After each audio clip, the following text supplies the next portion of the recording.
Here is my official Patreon. Please join it because there are many stuffs that I can't share here because of community guidelines. But on my Patreon page, you will get adult Harry stories, Naruto, and Deca 2. Also the quick access for other parts of my story which might take time on YouTube. Also there are many stuffs you will get here. Please consider joining my Patreon. Link in the description. Hey family, welcome back to my video. Today we will see what if Naruto took hot Kitsune. Before we start, I would like to extend my sincere thanks to the original author of this story. Your generosity is greatly appreciated. Now enjoy the video. Two figures stood on the water of the legendary Valley of the End. In this very same valley, two other great shinobi fought. They were Uchiha Madara, the very first Uchiha, and the Showdown Hokage, the first leader of the great village of Konoha. The Showdown tried to stop his best friend, but all was in vain. The village leader lost his life, and the Uchiha ran away, never to be seen again. Now, the past is repeating itself, as two best friends stand to fight to the death. One was Uzumaki Naruto, self-proclaimed future Hokage of Konoha, and Konoha's #1 most unpredictable ninja. The other was the last Uchiha residing in Konoha, the prodigy, Uchiha Sasuke. Each were embedded in the giant statues of the valley's past combatants. Naruto was in Showdown's, and Sasuke was in Uchiha Madara's, respectively. However, at one glance, instead of the normal pre-teens they looked like demons. Naruto was engulfed in a crimson cloak of demonic chakra. The blonde's whisker-shaped scars had deepened, and his already large canine teeth had grown so large, they couldn't fit in his mouth. He even developed claws sharp enough to cut through steel. The cloak had taken the shape of a fox, tail and ears too, outlining Naruto's already feral looks. Sasuke didn't look any more charming. His normally pale skin has darkened into a grayish hue, and a cross-shaped symbol had appeared on the bridge of his nose. His hair had lengthened and turned silver, and he grew claws and fangs, giving the Uchiha an almost vampiric look. The most noticeable features though, were the giant hand-like wings on his back. "Dobe," Sasuke hissed. "Team," Naruto growled back. "I won't let you stop me on my quest for power, Naruto," Sasuke said. "I won't let you stop me from stopping you from being an asshole," Naruto retorted. Had not this been a serious moment, the blonde would have chuckled at his clever remark. Sasuke scowled. "You idiot.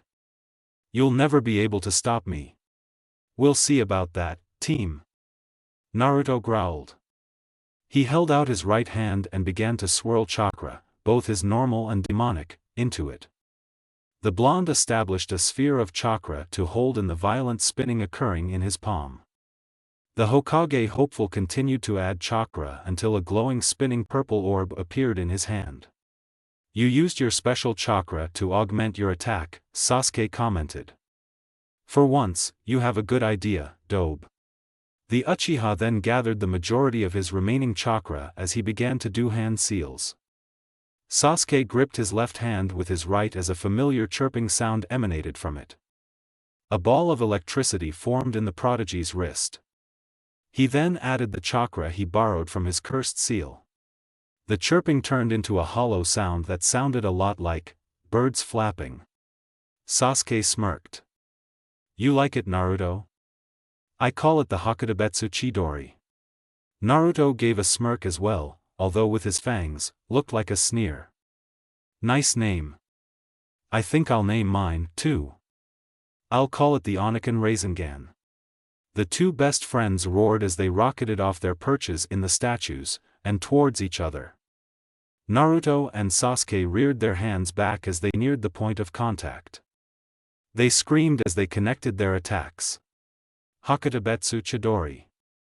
Oniken Rasengan. A black sphere engulfed the valley as Kakashi arrived on the scene. "Dear Kami," Kakashi gasped at the raw power the black sphere was radiating. Never in his life had he seen something so great and powerful, aside from the Kyuubi attack of course. Soon the sphere dissipated, leaving two figures. One was on the ground, the other standing over him. Kakashi didn't believe his eyes. Where are they? Sakura asked. The rest of the Konoha 11, who didn't go on the rescue mission, Kiba, the Sand Trio, Shikamaru, and several villagers were waiting at the north gate of Konoha. They were waiting for the return of one Uzumaki Naruto, and hopefully, Uchiha Sasuke. Chuji, Lee, and Niji weren't there as they were unconscious. Damn it, where is that Naruto? Kiba growled. Although he looked angry, the Inuzuka was really worried for his friend. This is troublesome, Shikamaru said. I just hope Naruto survives.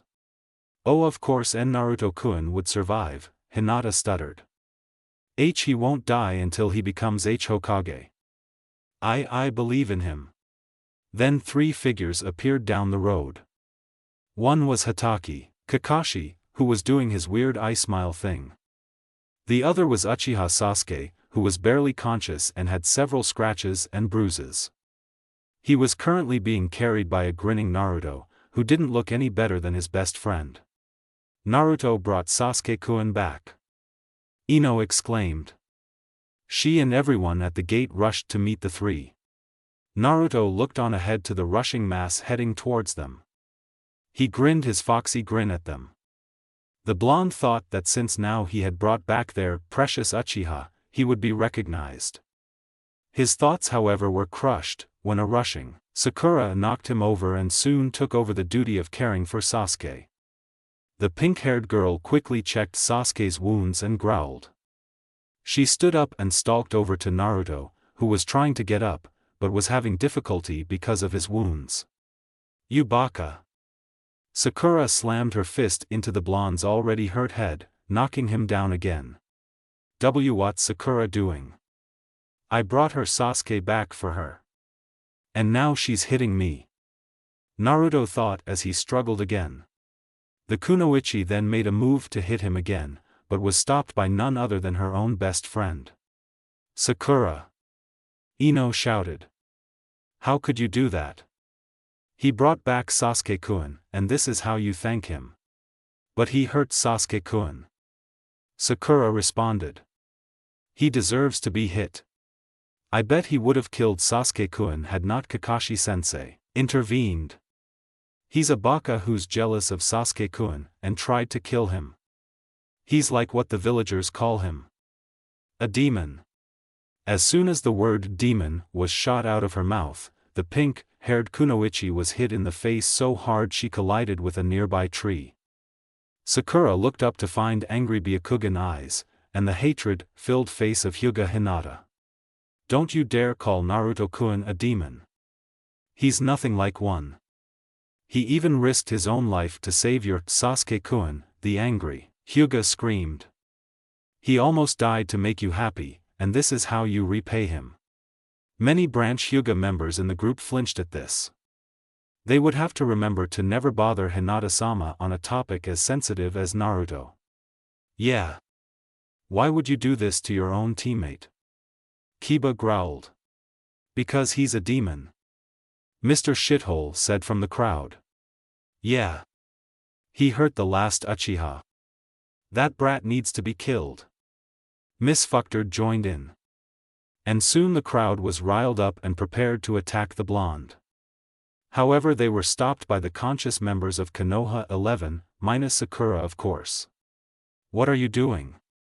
Tenten said as she blocked a kunai directed at Naruto's fallen form. He saved Sasuke for you. But the demon practically almost killed Sasuke. The punishment should be death. Mr. Dumbass shouted. A/N, and yes, I enjoyed calling the villagers that. Why? 'Cause it's true. What the hell is going on here? A feminine voice boomed. Everyone turned to find the Godame Hokage, Tsunade of the legendary Sannin. Godame-sama, Mr. Dumbass went to her. That demon hurt the last Uchiha. I demand that he be executed. Tsunade looked calmly at the man, before grabbing him by the shirt collar and throwing him into a tree, which he went through, and into the 5-meter thick rock behind it, which he also went through. No one is to harm the boy, is that clear? Tsunade boomed. The villagers shivered at the killer intent she was radiating. The very threatening-looking ANBU shinobi behind her, which were also radiating some killer intent, weren't helping either. Tsunade quickly went over to her surrogate son and checked his vitals. Although the Kyuubi's chakra was healing him, Naruto was still in bad condition. Tsunade cursed. Some of the wounds required extensive surgery. As the Hokage began to heal the Jinchuriki, an old raspy voice stopped her. Tsunade-heim, I suggest you stop healing that demon and listen to me, Danzo, the founder of the root branch of ANBU, said. Tsunade bristled at his voice. She never did tolerate the man. And why should I, the Hokage asked. Danzo grinned. Because he isn't a shinobi of Konoha anymore. What? The Konoha 11, minus Sakura, and Tsunade screamed. How the hell did this happen? Ino asked. Why isn't Naruto a shinobi of Konoha anymore? Because when Tsunade-heim left to the gates, I held a clan meeting, the armless man said. You can't do that, the slug princess shouted.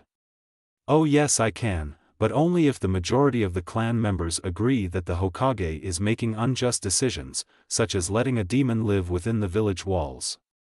And after they voted for that, I held a voting on which if we should banish the demon. And naturally, the majority favored for banishment, Danzo explained. Tsunade's heart almost stopped at that moment. The next day, a blonde, who still had bandages wrapped around various parts of his body, stood at the gates. This was the day of his exile. A large section of the village had come to see him leave.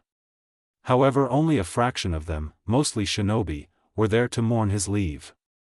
The rest were there for the legendary day their demon would leave the village. Some had even set up food stands to sell a profit as well. Naruto was crying freely as he said goodbye to his precious people, which included Iruka, Naruto's father figure and the second to acknowledge him as a person, Kakashi, who although didn't teach Naruto much, was an older brother figure to Naruto, Tsunade, Naruto's mother figure, and Konohamaru, the third person to acknowledge Naruto and the blonde's little brother.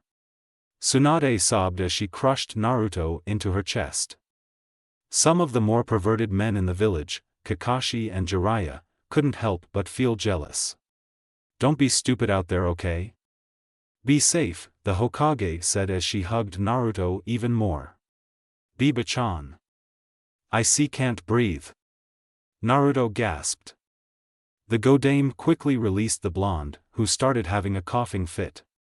Hey Naruto-kun, Ino said. She was standing in front of him with Tenten and Hinata at her sides. Did she say, kun?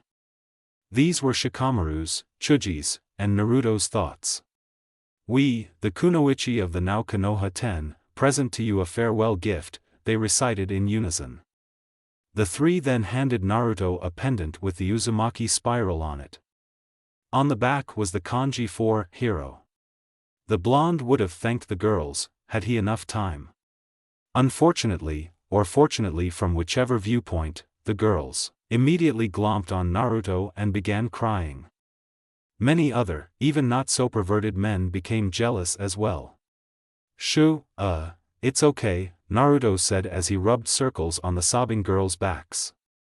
Naruto quickly glanced over at his male friends, a pleading look in his eyes. He was met with blank, almost jealous stares. The kid's a chick magnet. Kakashi thought. Why does Naruto get the girls? Kiba thought. Wow, I never thought I'd think that. As the girls released him, Naruto walked across the boundary of the village walls, waved everyone goodbye and began his trek when. Naruto, wait, a voice called. Everyone turned and the crowd parted to reveal an Uchiha Sasuke, with casts and bandages rushing towards the gate. He was being followed by a few fangirls and Sakura. But Sasuke-kun, you need to rest. Sakura grabbed Sasuke's arm. You don't need to see the demon leave, I have people videotaping it. Sasuke suddenly turned towards Sakura, and unleashed enough killer intent to make Orochimaru flinch. Sakura, I'd suggest you let go of my arm right now, or I'll go level 1 curse seal on you. The pink-haired girl quickly let go and cowered back into the crowd. Sasuke started towards Naruto again. When the Uchiha was a foot away from Naruto, he stopped. A/N, by the way, there is no yaoi whatsoever here. This is strictly a brotherly/friendship scene. So if you are seeking man-with-man action, then shoo. Naruto. Sasuke. The two then embraced in a brotherly fashion. When will I see you again, Aniki? Sasuke inquired. You'll never see enough of Uzumaki Naruto, Aniki, Naruto responded. The two broke away, and Naruto began his journey yet again. Many fangirls dropped their heads in sorrow, as they were hoping for the hot Uchiha to start making out with the slightly cute Uzumaki. Some even dropped the cameras they brought in sadness. Many males sweat-dropped at this.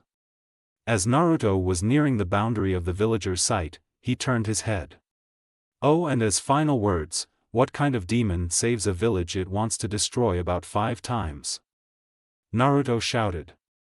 Then he restarted on his journey. The villagers cheered. The demon was finally gone from their pure village. Some had started to arrange parties. Others rushed into a nearby bar to induce themselves in drunken bliss. Many however were scared of the remainders of the Konoha 11, minus Sakura, who were radiating Kage-level killer intent per team. This coupled with a Tsunade who was very ticked off, made every passing villager to even breathe funny at Naruto's leave to be chucked across the village, crushed by a giant rolling meatball, be pelted with weapons, and be induced by various painful jutsus. Jiraiya sighed from his perch on top of a nearby building as Niji Kaiten-ed a villager into a nearby shack from saying that the demon deserved a night in his gay brother's house. The white-haired Sannin scowled. That's it. I'm out of this damned village for good. The leave of Jiraiya wasn't the only blow dealt to Konoha. First, Nami no Kuni cut off all trade with Konoha. Then Takigakure stopped hiring Konoha ninja and even began a trade blockade against the Great Village. Next, Yukiguni, and their ruler, Princess Yuki, stopped all connections with the village. The most hurtful of the blows however was the alliance with Suna being declined. Instead, the 4 countries Naruto had affected had joined up and began anti-prejudice campaigns, using the village of Konoha as an example. Many villagers blamed this on Naruto. But a good-sized part blamed it on themselves. After all, if they hadn't banished Naruto, the countries would still be on good terms with Konoha. Speaking of Naruto. 3 years later, Naruto, who was now a traveling mercenary for hire, stopped for camp at a clearing. It was night and he needed to rest. I wonder if there is a river nearby. I'll need it to practice that new Suitun Jutsu Aro Sennin taught me, Naruto wondered. Ever since he left, Jiraiya has been giving him visits, and teaching the blonde new techniques when he was at it. Naruto had learned a lot over the years. He was an accomplished seal user, his ninjutsu library now rivaled an average Jounin's, and his taijutsu was as good as Lee's. Naruto also grew up physically. He had become a chick magnet, actually. The blonde was forced to wear a cloth mask similar to Kakashi's constantly now since whenever he walked into a store with females in it, he'd get glomped to near death. Naruto stood up and began to look around for a pond of sorts. What he found instead was a well. In the well was no water, but a necklace. Naruto peered at the necklace, wondering on what it was doing in the bottom of a well. It was a golden cross with red outline. In the middle was a diamond, which accentuated its beauty. It was on a golden chain which sparkled in the moonlight. Whoa, Naruto said dreamily. The blonde reached for it, but then an invisible force pushed him into the well. The Jinchuriki shut his eyes as he neared the bottom of the well. But instead of impacting with the ground, the blonde passed through the earth like it was water. And somehow, the necklace found its way around the blonde's neck. How Naruto ended up on a beach, he'd never know. On a sparkly night, a feminine figure walked down the banks of Dark Shore. The figure was tall, easily 6 feet, and muscular, but not bulky.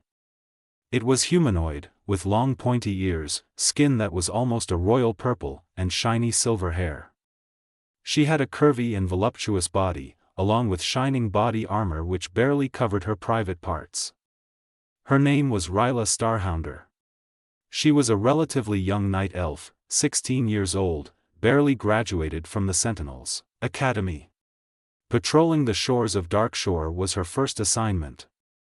Little did she know that a meeting on this mission would change her life. She stopped for a second and admired the night sky and how it connected with sea, making a beautiful blend of colors. Then the night elf heard a cough. She turned and found a figure on the sand. In the pale moonlight, Ryla could register tanned skin and a humanoid figure. In her teachings at the academy, she realized this was a human. Ryla never met one in person, but humans were her favorite subject. The young sentinel unhooked the glaive of her back and held it in a defensive stance as she approached the human. Upon closer inspection, she found the human to be about the same age as her. However, the human had clothes she had never seen before. They were like rogue armor, only made to be more flexible. The human, male she could see, wore a black cloth mask, a mesh shirt, covered by an orange GI. On top of the GI was a black trench coat with an orange stripe leading from the top to the bottom. On the back of the coat was a red circle with a spiral mark in it. The human wore a similar symbol on a pendant around his neck.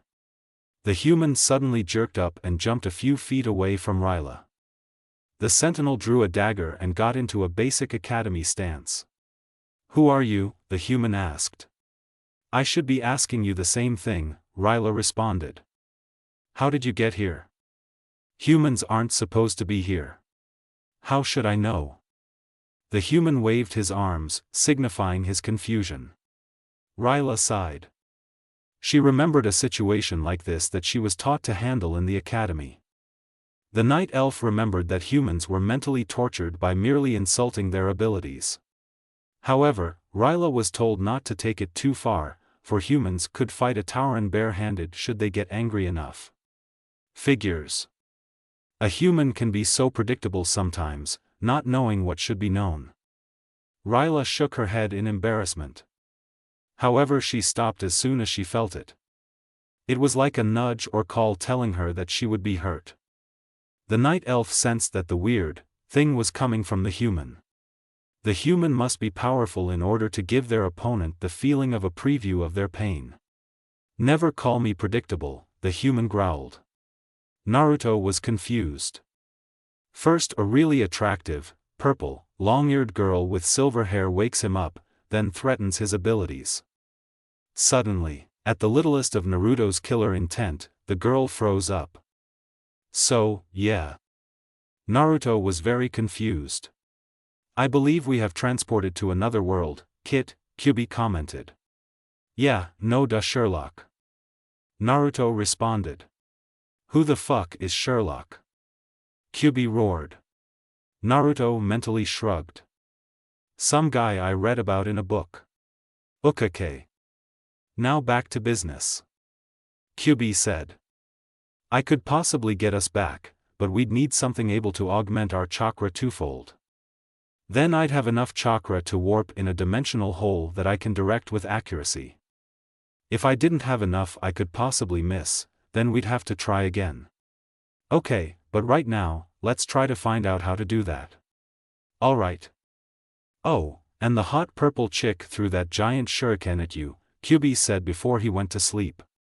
"Shit."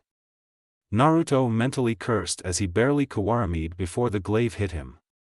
Ryla blinked with confusion. While the human was in a daze, she had thrown the glaive, only to hit log where the human had been. Was she hallucinating? Her calls were answered when she felt sharp cold steel poke at her neck. She turned and found two mesmerizing blue cerulean eyes staring deep into hers. The night elf couldn't help but blush. "It isn't very nice trying to slice people in half, you know," Naruto whispered. Suddenly he felt a poke to his abdomen. He turned to find a girl who looked like Ryla, only with leafy green hair. She was pointing a spear to his liver. And it isn't very nice trying to slit people's throats, you know. The other girl said. Scylla.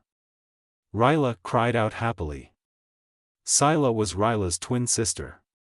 They were almost identical, except for the hair. Naruto sighed. Geez, I'm a chick magnet, whether for bad or for good. But I'd still trade my life for yours any day. Kyubi laughed. Ooh, twins. Now my dream last night can come true. Naruto smiled beneath his mask. The two night elf girls started blushing and sputtering. And while they were doing that, Naruto grabbed Scylla's spear, snapped it in half, tripped both girls, and sat on them. Hey! Get off! Ryla struggled. Why? So you can kill me? Naruto asked. Exactly. Scylla retorted. Fine, but only if you escort me to your leader, Naruto said. This is starting to sound like some weird sci-fi movie. Kyubi mentally commented. Shut up. Naruto sighed. Fine. The twins grumbled. Oh, and one more condition. What? The twins shouted. You take off your armor. Needless to say, some of Jiraiya's perverted habits had rubbed off on the young blonde. Translations: Shinobi, Ninja Showdown, First, Hokage, Fire Shadow. Leader of Konoha, Konoha, Leaf. Short for Konohagakure no Sato, Village of the Hidden Leaf. Dobe, Dead Last Team, Bastard. Hakutabetsu Chidori, 1000 Flapping Birds. Oniken Rasengan, Demon Fist Spiraling Sphere. Kuin, suffix used for familiarity to a male baka, idiot. Godame, 5th. Sannin, 3 Ninja. Trained by Sarutobi, the Sandame Hokage. Sama, suffix used for higher-classed people. Haim, suffix for princesses Bachan, old woman. Aniki, brother. Kaiten, heavenly spin. Nami no Kuni, land of waves. Takigakure, hidden waterfall. Short for Takigakure no Sato, village of the hidden waterfall. Suna, sand. Short for Sunagakure no Sato, village of the hidden sand. Suetun, water element jutsu, technique. Ninjutsu, ninja techniques. Jounin, high-level ninja taijutsu, body techniques. Review please. Ja-ne. Telling stories in a dream. Notes: holy crap, 20+ reviews in the first chapter. Maybe I should abandon Pokwat and focus on this, and dimensional travel is confusing. By the way, I'm just kidding. I'd never abandon my stories. Disclaimer: I don't own Naruto. Except the fish paste kind, I own some of that. A Kitsune's Dream, Chapter 2, Telling Stories in a Dream. You take off your armor, Naruto had calmly stated. What? The twins shouted so loud, all the bats in a cave fell from their perches on the cave roof, a pack of dire wolves started howling, and a nearby kobold exploded. Geez, I was just kidding, Naruto said while he poked at his ear with his pinky. Yeah right, you pervert. Scylla screamed as she thrashed and struggled from under Naruto. Meanwhile, Ryla was blushing again. A/N, by the way, Ryla and Scylla are your typical identical twins with different personalities. Ryla is the shy, calculating twin, while Scylla is the brash, confident twin. Naruto sighed. So will you take me to your commander or not? Scylla huffed as she stopped struggling. Fine, but if you try anything perverted on me or on my sister, I'll kill you. Deal. Various night elves of different ages, ranks, and classes, looked strangely at the three people walking down the outpost's main hall. Young females were wondering about the human boy. The boy had deep mesmerizing cerulean blue eyes that seemed like they could see through, past, over, into, and at you at the same time. He also had spiky golden locks that many bet felt like the finest of silks. And even though he wore a mask, some of his facial features were visible through the cloth.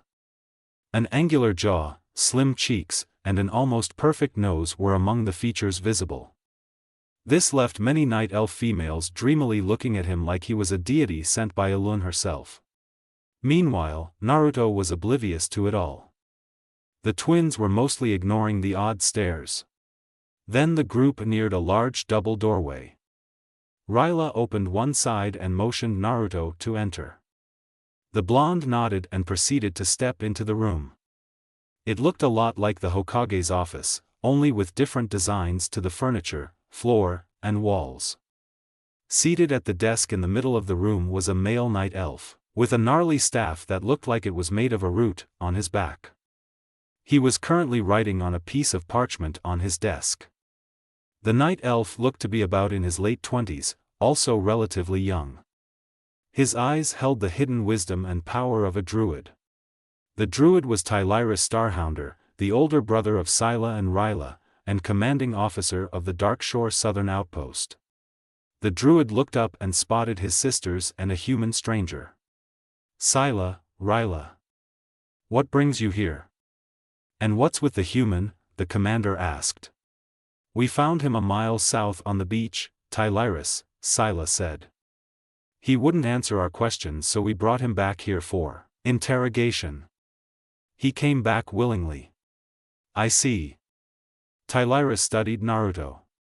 The shinobi stood unwavering under the druid's stare. Ryla and Scylla watched with interest. Normally, even an orc would give at least a small shudder, but this human shrugged it off easily. Tylyrus hummed as his stare intensified. Naruto looked back at him. Staring is rude, you know, Naruto stated calmly. Tylyrus blinked. Then he started to laugh. Scylla and Ryla were confused. Humorous, I like him, Tylyrus nodded.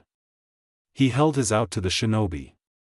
I am Tylyrus Starhounder, Scylla and Ryla's older brother, and commanding officer of this outpost. Nice to meet you. Naruto shook his hand.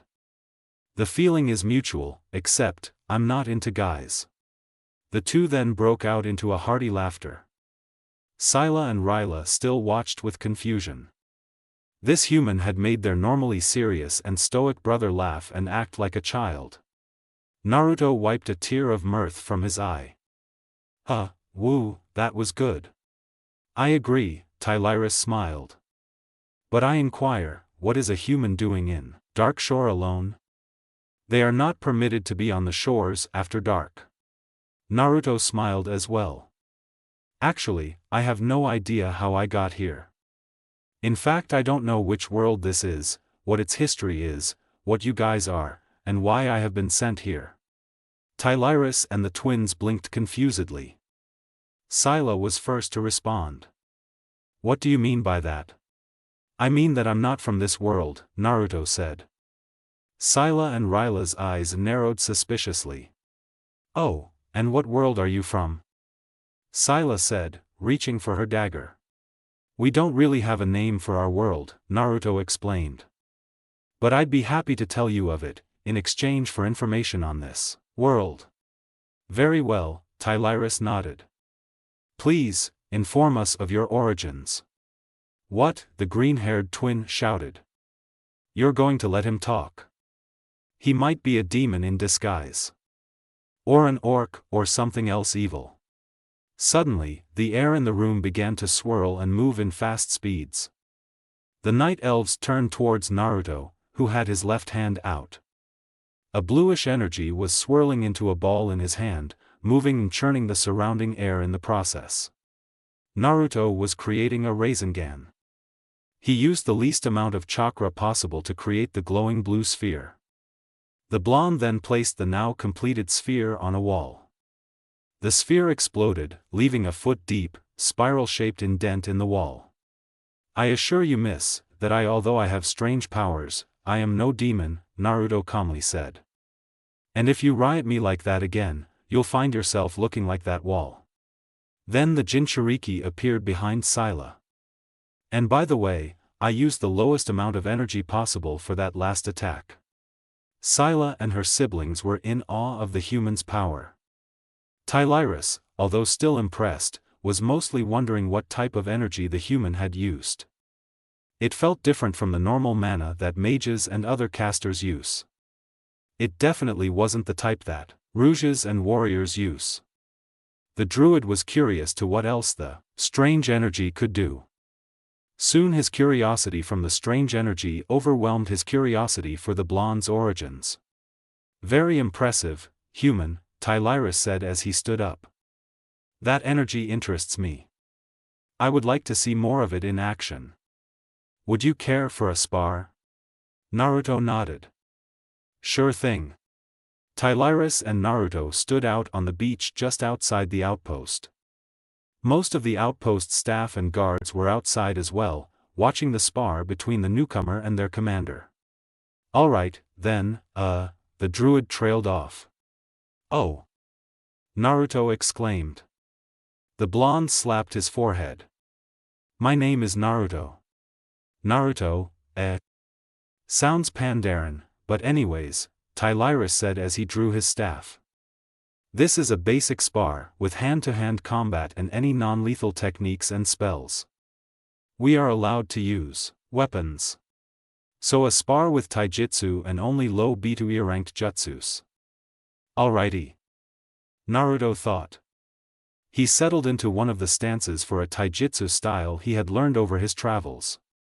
It was called the Murukan.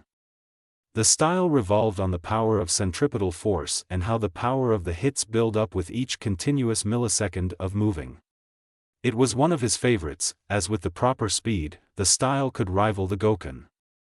The starting stance included his right foot out front with his left behind it, and his arms rose up at his sides, with the palms facing outwards, making him look like he was trying to fly. Many snickered at the ridiculous position Naruto was in.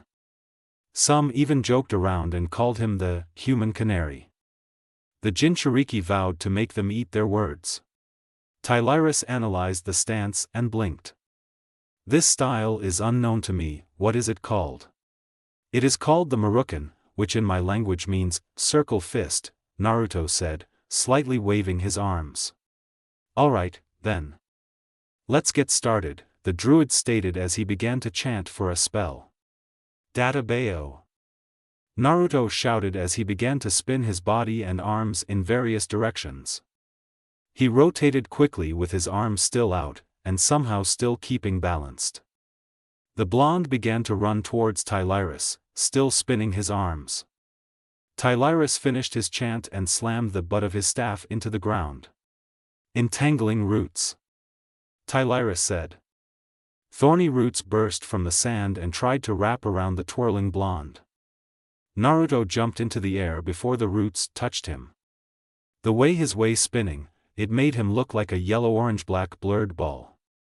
Take this, the blonde shouted as he made contact with Tylyrus. The druid barely had enough time to raise his staff to block before he was hit with a barrage of powerful hits from the spinning Naruto. Unfortunately for him, some hits managed to get through. Note to self, Naruto's hits hurt. The night elf thought as he began chanting again, while trying to block to the best of his abilities. The blonde didn't waver a bit from his seemingly endless barrage of strikes.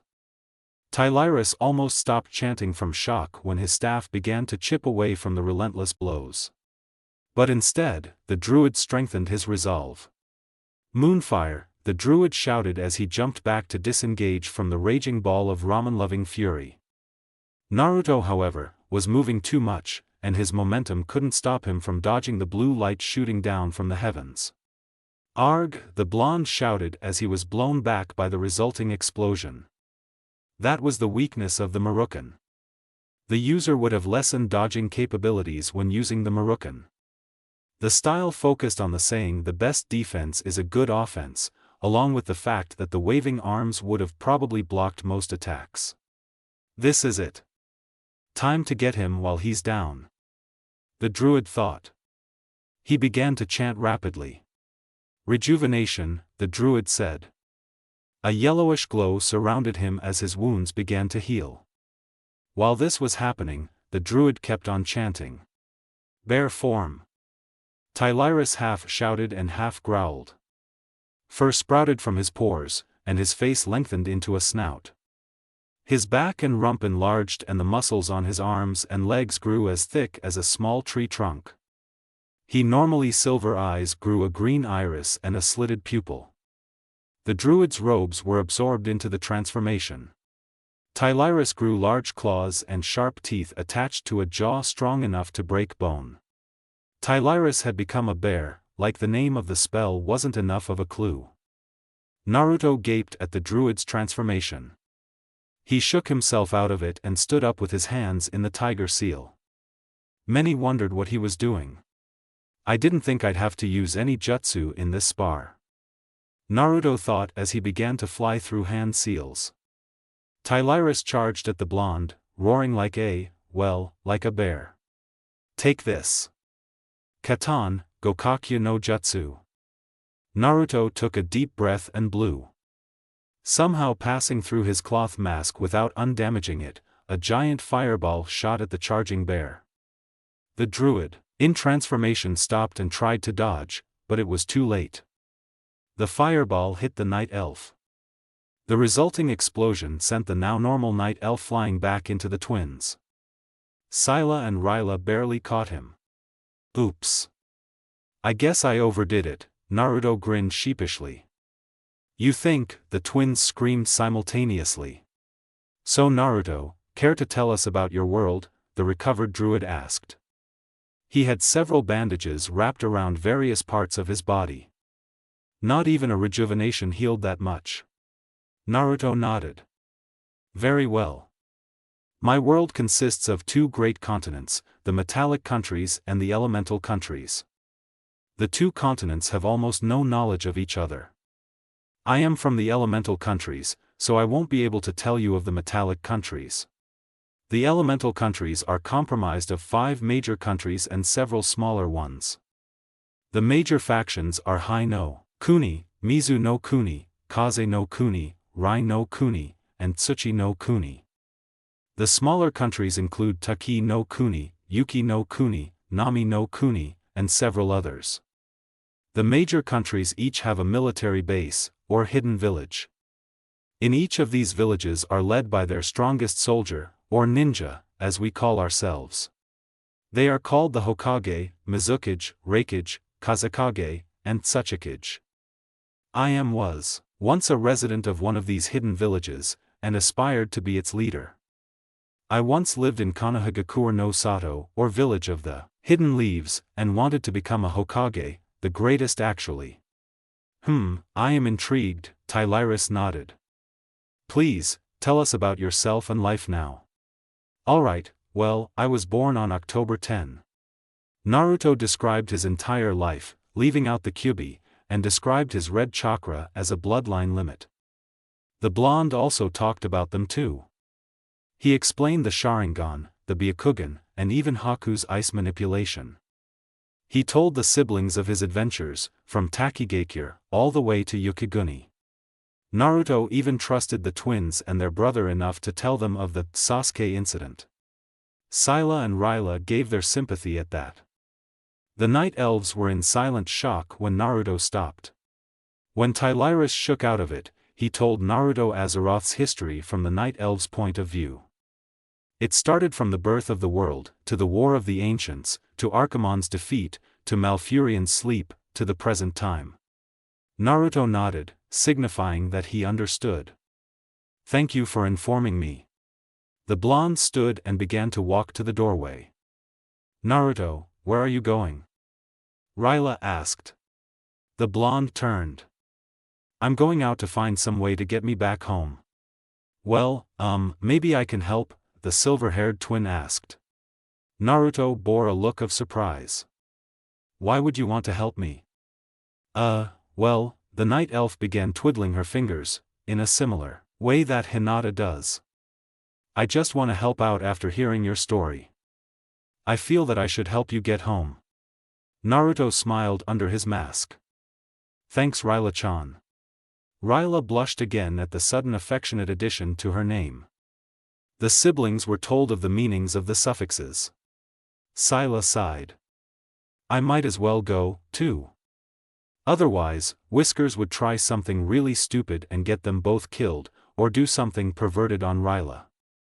"Who the hell are you calling stupid, you walking grape?" the blonde retorted. "I'm calling you stupid, mister. I'm missing the bottom half of my face," Scylla remarked. She was obviously referring to his mask. "Yeah, well, you're really charming, Miss Treehair. I'm sure that really goes far with guys," Naruto responded. Scylla huffed. "Like anyone would want to be with an idiot like you," she shouted. The two faced off like this for a while, trading remarks ranging from Naruto's shoe size to Scylla's eyelash length. The other two siblings merely sweat-dropped. Translations: Rasengan, Spiraling Sphere Marukan, Circle Fist, Katan, Gokakyu no Jutsu, Fire Element, Strong Fireball Technique, Sharingan, Copy Will I Be a Kugan, Pale Eye. Review please. Dreams with Snakes, Girls and More Girls. Notes: since some of you guys PM'd me about this, the twins are about LVL 18, and if Naruto was applicable, he'd be around LVL 45. Tylyrus is LVL 36. By the way, Naruto is not a warrior, hunter, rogue, druid, or anything. So he won't be able to use the skills the characters in WoW know. But he will be able to use jutsu similar to them. Disclaimer: I don't own Naruto.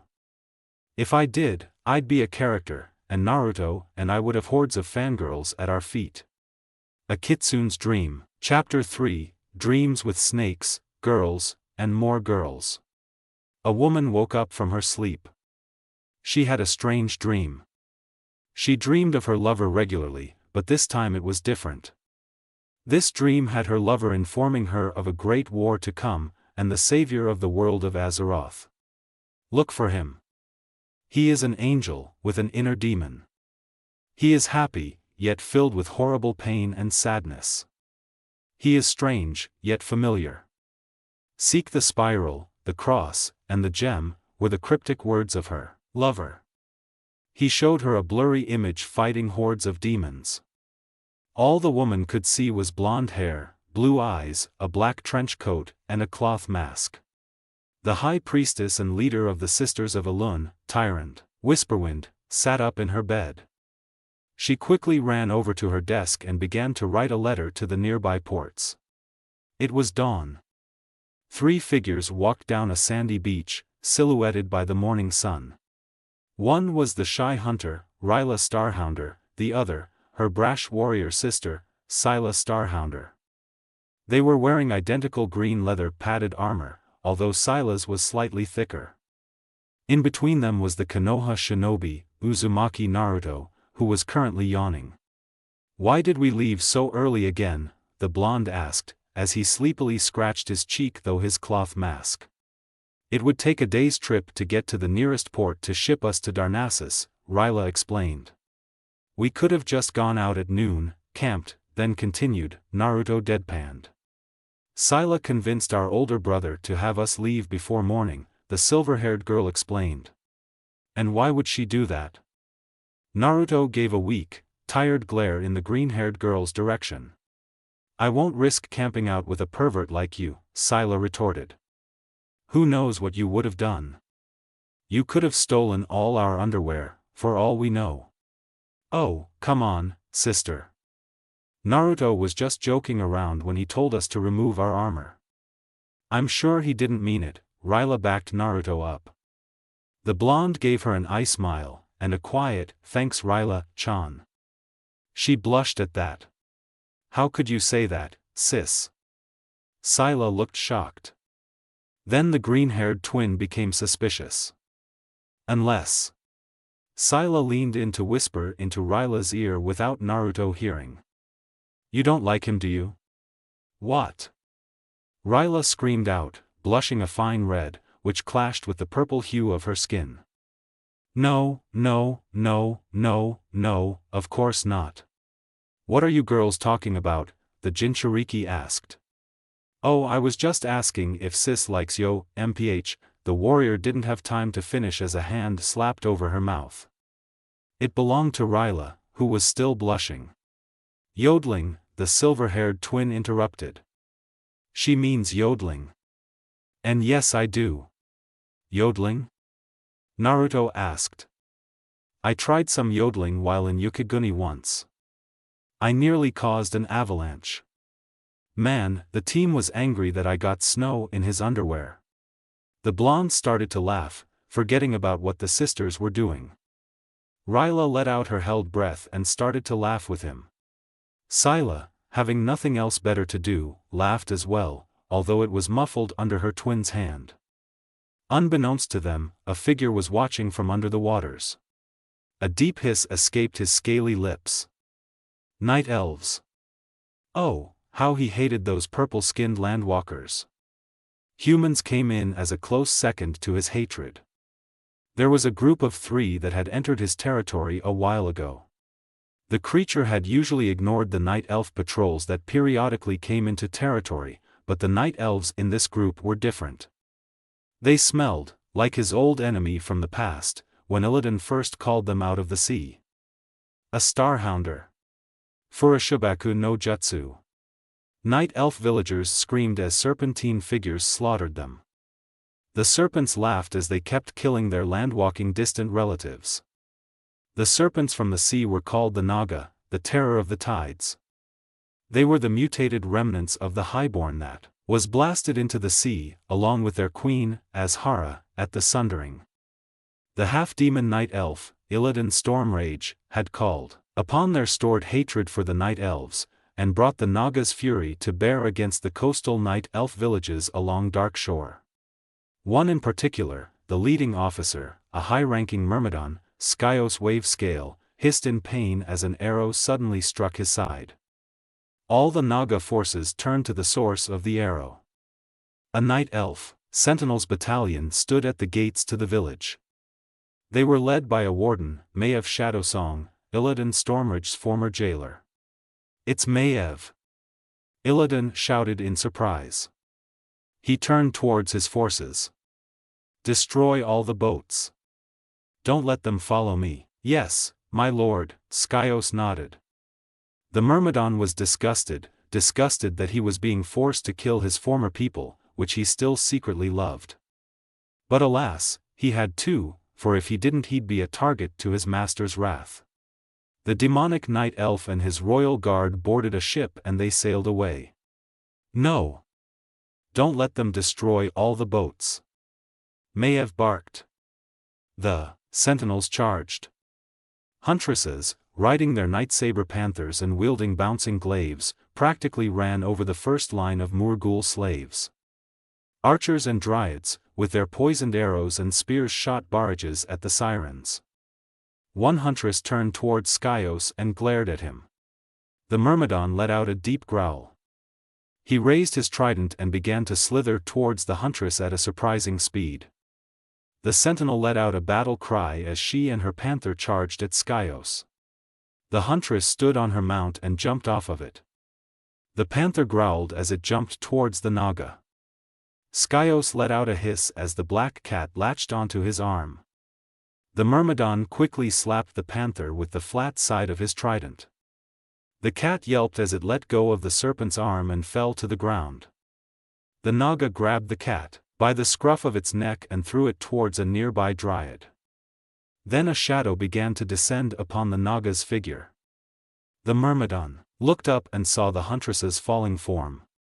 The night elf roared as she threw her glaive with all her might at the serpent warrior. It sliced through the Naga's side. Skyos hissed as it cut through his scales and ripped apart his insides. The huntress scowled at the Myrmidon's fallen form. "Remember my name and tell it to those in hell, you serpent," the huntress said. "I am Firila Starhounder." Skyos fell unconscious as the tides reclaimed their fallen warrior. Furashibaku no jutsu, Kai. Skyos gripped his side, remembering the almost fatal wound he received. When the Naga had awakened, the night elves had already won and left to chase after Ilidan. The former Myrmidon had wandered the shore, alone for 100 years. He eventually found a suitable territory to live in, where he kept monitoring the night elves' movements, hoping someday his master would come back. A/N, the timeline is set 100 years after Warcraft 3, The Frozen Throne, and 20 years after World of Warcraft, The Burning Crusade. Now, all the Myrmidon wanted was revenge. Naruto and the twins continued their trek towards the nearest dock. The blonde, feeling bored, decided to know a little bit more about his companions. "So, Ryla-chan, who are your parents?" the Jinchuriki asked. "Our parents?" Ryla blinked. Then she smiled. "Our parents are Gallus Moonflyer and Firila Starhounder. Our mother, Firila, is famous for taking part in the attempted recapture of the betrayer, Ilidan Stormrage." "Stormrage? Isn't the guy Tylira said was in a coma, named Stormrage? Is that him?" Naruto raised an eyebrow. "No, the one in the coma is Shandu Malfurion Stormrage, the first night elf druid. Ilidan is his half-demon brother. He was named betrayer for siding with the Highborn and demons during the War of the Ancients. He later was vital in the Third War for killing the Nathrazim Dreadlord, Tichondrius, the leader of the undead forces in Kalimdor. Ilidan did this by absorbing the demonic powers of an artifact called the Skull of Gul'dan, which he killed Tichondrius with," Scylla explained. "But at the cost of becoming a half-demon," Ryla joined in. Ilidan then returned some time later. He called up a serpentine race from the sea, called the Naga. The Naga are in fact, the mutated and twisted highborn that were blasted into the ocean during the Sundering. The Naga then attacked coastal villages on this very beach. But our mother's commanding officer and Illidan's former jailer, Maev Shadowsong, killed the invading Naga and forced Ilidan into the Broken Isles. Our mother stayed behind to repair the damage, eventually meeting our father, a survivor. They fell in love and moved to Darnassus, the capital." "What about your parents?" Scylla asked. Naruto smiled sadly under his mask. "I never knew my parents. They died on the day I was born when a powerful demon named the Kyubi attacked my village. Or at least, that was what I was told. I lived alone for most of my life, cast out of the orphanage at age 6. "Oh," Scylla grew somber.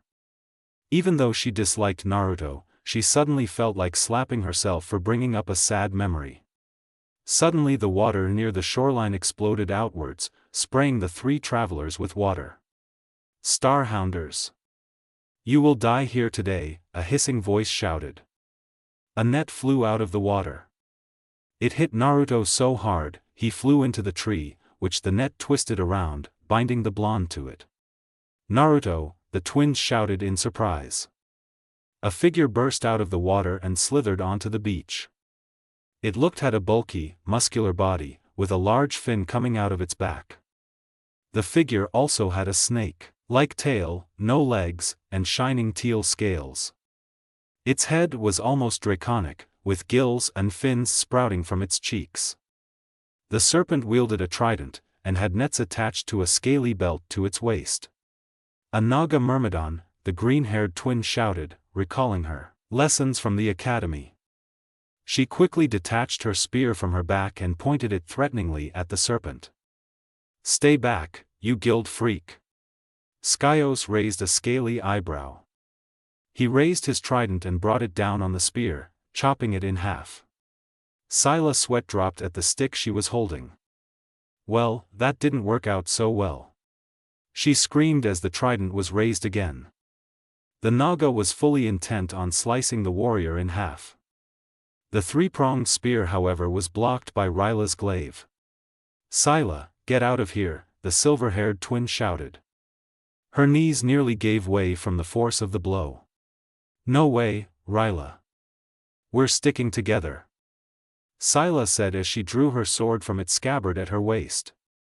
Skyos's eyes narrowed at the glaive Ryla was using. He hissed in anger. "That glaive! It's the very same glaive that blasted Starhounder used to wound me." The twins glanced at the scar in the Naga's left side. Ryla gasped. "You're the Naga our mother told us about. The one she defeated at the Battle of Nendes," the hunter exclaimed. Skyos chuckled evilly. Yes, I am the Myrmidon she defeated 100 years ago. And I plan to take my revenge on you. A/N. By the way, to those who aren't familiar to WoW, night elves live a regular of thousands years. The more powerful can go to tens of thousands of years. Same goes to Naga and blood elves. The Myrmidon suddenly retracted his trident, making Ryla go unbalanced. He backhanded the night elf into his sister. They fell onto the sand with an poof. Sila's sword skidded a few feet away and Ryla's glaive got stuck in the sand next to the Naga. Prepare to die, Landwalker. Skyos roared. He raised his trident and prepared to strike down at the twins in the sand. Ryla and Sila shut their eyes and prepared for the worst. Suddenly, the Naga felt it. At least, it felt similar to it. It was the demonic aura Ilidan radiated whenever he was angry. Skyos felt it only once, when Ilidan had seen Maiev at the Battle of Nendis. Now a similar aura had appeared. Skyos looked around to find the source of the aura. He didn't find it, but he did find that the net binding the human was ripped to shreds. The said human was nowhere to be found. The Myrmidon suddenly thrust his trident into the area above him. The trident found its mark. Unfortunately, the twins chose this time to open their eyes. They were greeted to the sight of the Naga with his trident pointed upwards, impaling a figure. The figure had blonde hair and a black trench coat. Naruto, the twins screamed. Naruto had taken the trident to the chest. Insolent whelp, Skyos hissed. He jerked his trident to the side, flinging the blonde off his weapon. But then the Naga noticed that no blood was shed when he pierced the Jinchuriki's skin. The Kage Bunshin poofed out of existence as 4 others burst out of the ground. Take this, the 4 clones shouted simultaneously. Uzumaki. They kicked the Naga into the air as the real Naruto appeared in the air above him. Naruto Rendan. He sent a chakra-empowered axe kick into the Naga's chest, sending the Myrmidon crashing into the beach, making sand spray a bit everywhere. Skyos twitched a bit in his little crater before losing consciousness. Sila and Ryla gaped as the Kage Bunshins dispelled themselves. Naruto landed next to the twins and smiled at them through his mask. You girls okay? He asked. Okay? Okay. Do we look okay? Sila shouted as she stood up. She motioned to the scratches on her body and the light bruise of Ryla's face, even though it was hardly noticeable with her purple skin. We were almost killed. Sorry, the blonde said. Then he was engulfed in a hug by the green-haired twin. Naruto was very confused. The keyword was almost. If you weren't here, I'm sure we would have been killed. So thanks, Sila said, a light blush on her face. Just don't get any perverted ideas from this. This hug is only as a thank you. Okay, the blonde nodded. Even though she told him not to, he couldn't really resist. I mean, what guy wouldn't get ideas from being hugged by an attractive girl with a C-cup? He blushed at the things pressed against his chest. As soon as she let go, Naruto turned towards the Naga. So, that's a Naga, eh? Yep, Ryla said as her sister helped her up. In fact, it's the same Naga our mother fought during the Battle of Nendis, which is the port we're going to. Sila turned towards the blonde. By the way, what were those things that looked like you? Those were Kage Bunshins, or shadow clones. They were named as they could do everything the summoner can. Higher level ones can even think on their own, independent from the summoner. It is my signature technique, Naruto explained. You can summon? Like a warlock? The silver-haired twin asked. Well, I don't know what a warlock is, but yeah, I can summon, including my Kage Bunshin and others, Naruto nodded. Kage Bunshins are very useful for things like housework and rudimental chores. They are even good for information gathering and training, as everything the Kage Bunshin learns, transfers to the summoner when they are dispelled. What was that combination attack? Scylla asked. The twins picked up their fallen weapons. It's called the Naruto Rendan, or Maelstrom Combo, Naruto explained. It's comprised of 4 of my Kage Bunshins kicking the target into the air, and then I send a powerful axe kick into the target's face, chest, or stomach, sending them into the ground. So wait, your name means Maelstrom? The warrior asked. That, and fish paste, Naruto nodded. Fish paste? Scylla sweat dropped. Fish paste, Naruto confirmed. Scylla stared at him for a moment. Then she burst out in uncontrollable laughter. Ha ha ha, fish paste. That's hilarious. Stop that, it's not funny, he growled. Then he sighed in defeat as Ryla joined her sister. Not Ryla-chan too. Oh well. Might as well finish this, Naruto said as he approached the Naga. He made for Kage Bunshins and ordered them to pick up the fallen Myrmidon. The clones picked up the serpent, with some effort, and laid him down on a flat rock.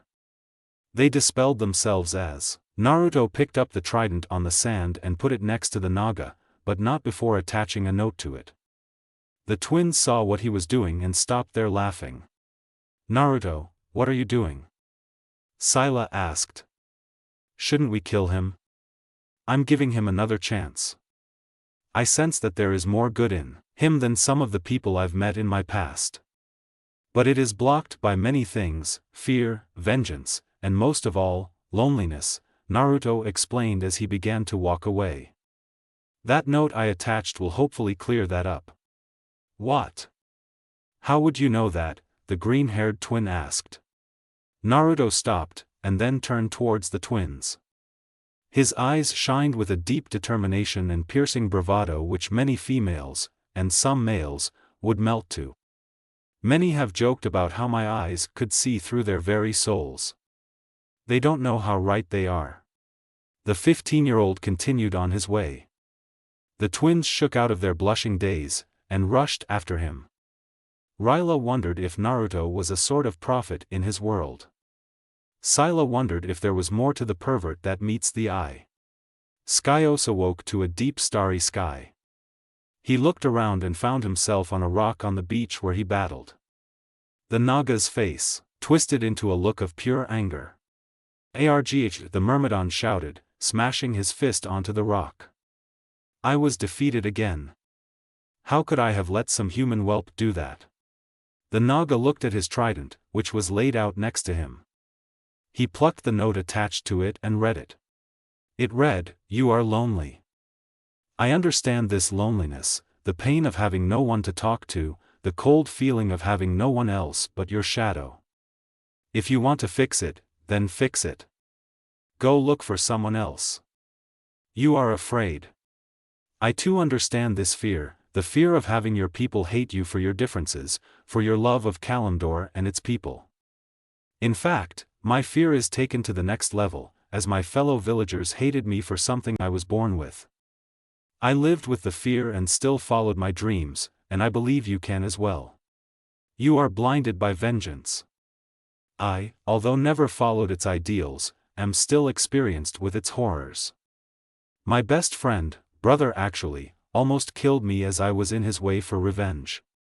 Would you kill a loved one to sate your vengeance?" As he finished reading it, the serpent's eyes were wide with shock.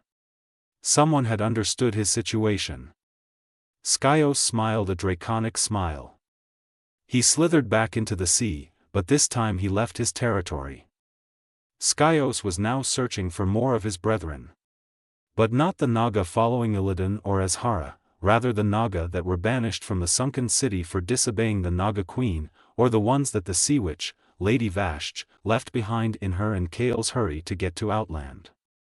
The Naga planned to make his own clan with the exiled and ones left behind, one that defied Azhara's forces, and hopefully bring peace to Azeroth's oceans.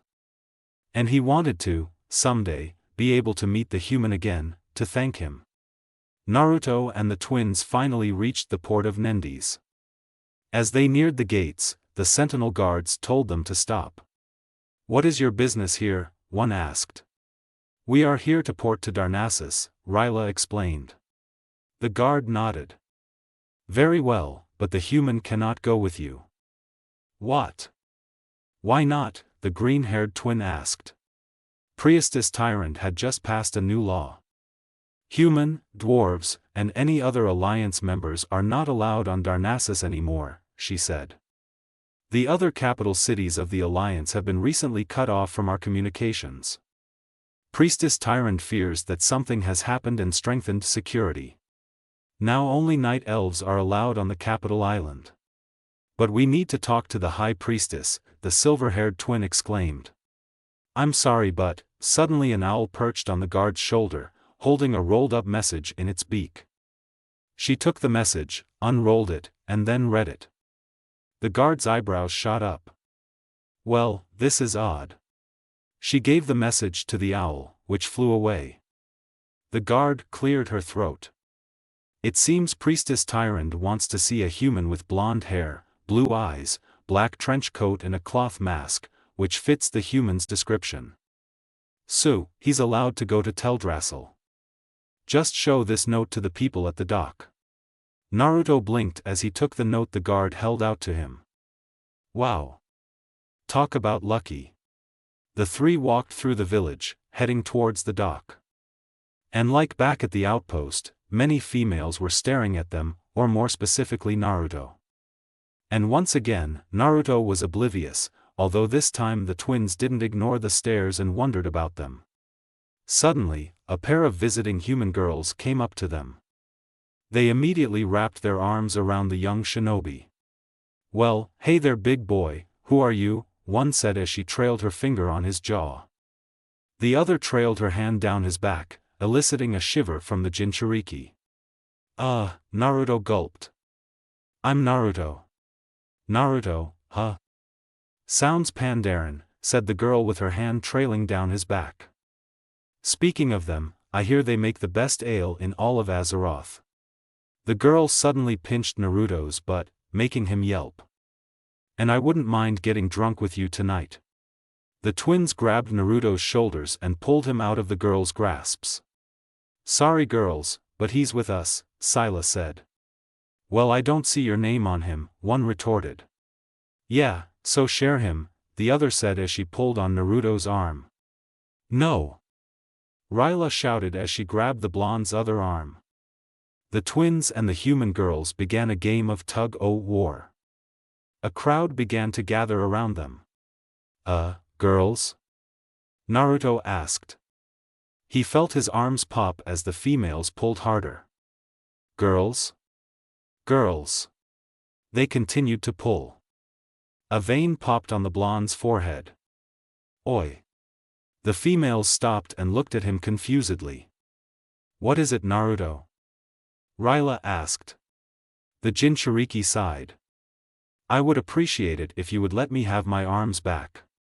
The four girls let go of Naruto's arms. Suddenly a blur shot out the crowd gathered around them and attached itself to the back on Naruto's head. It stuck a flag on a suction cup on the blonde's forehead.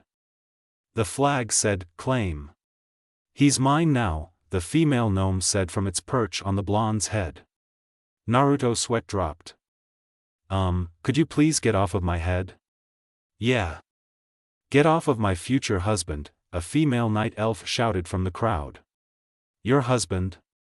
He's mine, another girl remarked. If I, as tall enough, I'd kick all your arses, a female dwarf shook her fist at them. So this is how Sasuke feels. Naruto thought. Suddenly every single girl in the crowd, and a few guys, dogpiled on top of Naruto, producing a large cloud of dust. Any male unlucky enough to be a foot's distance away was caught in a flurry of nails, feet, and the all-powerful feminine fangirl fury, FFF, the most dangerous thing in any world to a male. Nearby, a blonde burst out of the ground, bearing lipstick marks on several parts of his face and mask. He let out a huge sigh.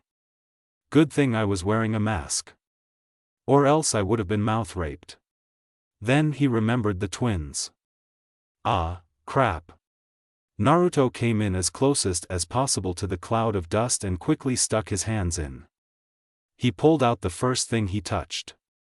Unfortunately, it was the girl that hand pinched him. And even more, unfortunately, or fortunately, whichever you think, he pulled her out by her, assets. "Oh, Naruto, I knew you'd pick me," the girl said, glomping on Naruto, and pinching his butt again.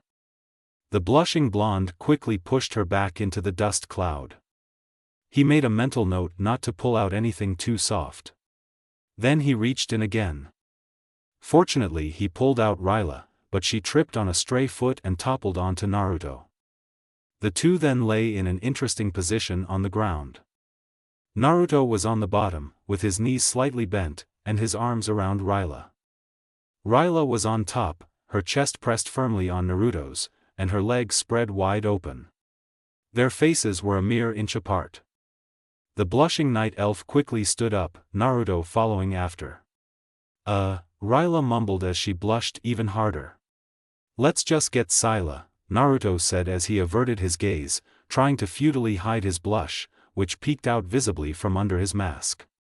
"Right," the hunter said as she and Naruto neared the ever-dangerous FFF cloud. After several tries, they pulled, dragged really, a mad Scylla.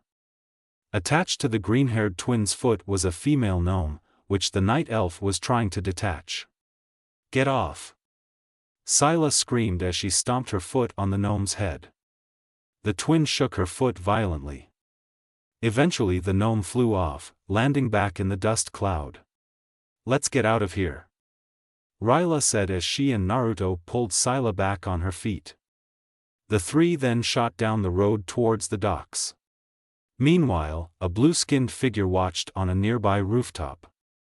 She had long ears like the elves, although hers folded down into her hair. She had navy blue wavy locks that reached her waist, where a storm hammer was attached. She wore a navy blue t-shirt with a brown leather vest, along with black pants with metallic knee pads. The girl also had metal boots and bracers, with bluish gems on the back of her hands and forehead, similar to a certain Hokage's. Thin tentacle-like appendages stretched down from the back of her ears. Her body was as curvy and attractive as night elf females. It also seemed as if light was attracted to her bracers, knee pads, and boots. The gems, instead of attracting light, seemed to radiate it. She was Riku Ayashner, a Draenei shaman. Riku looked at the direction where Naruto and the twins headed off. "That human is interesting," the Draenei said. Then she smirked. "I should get to know him better." After a flash of bright light, she was gone. Review please. Nightmare Part 1. Notes, not much to say except read or die.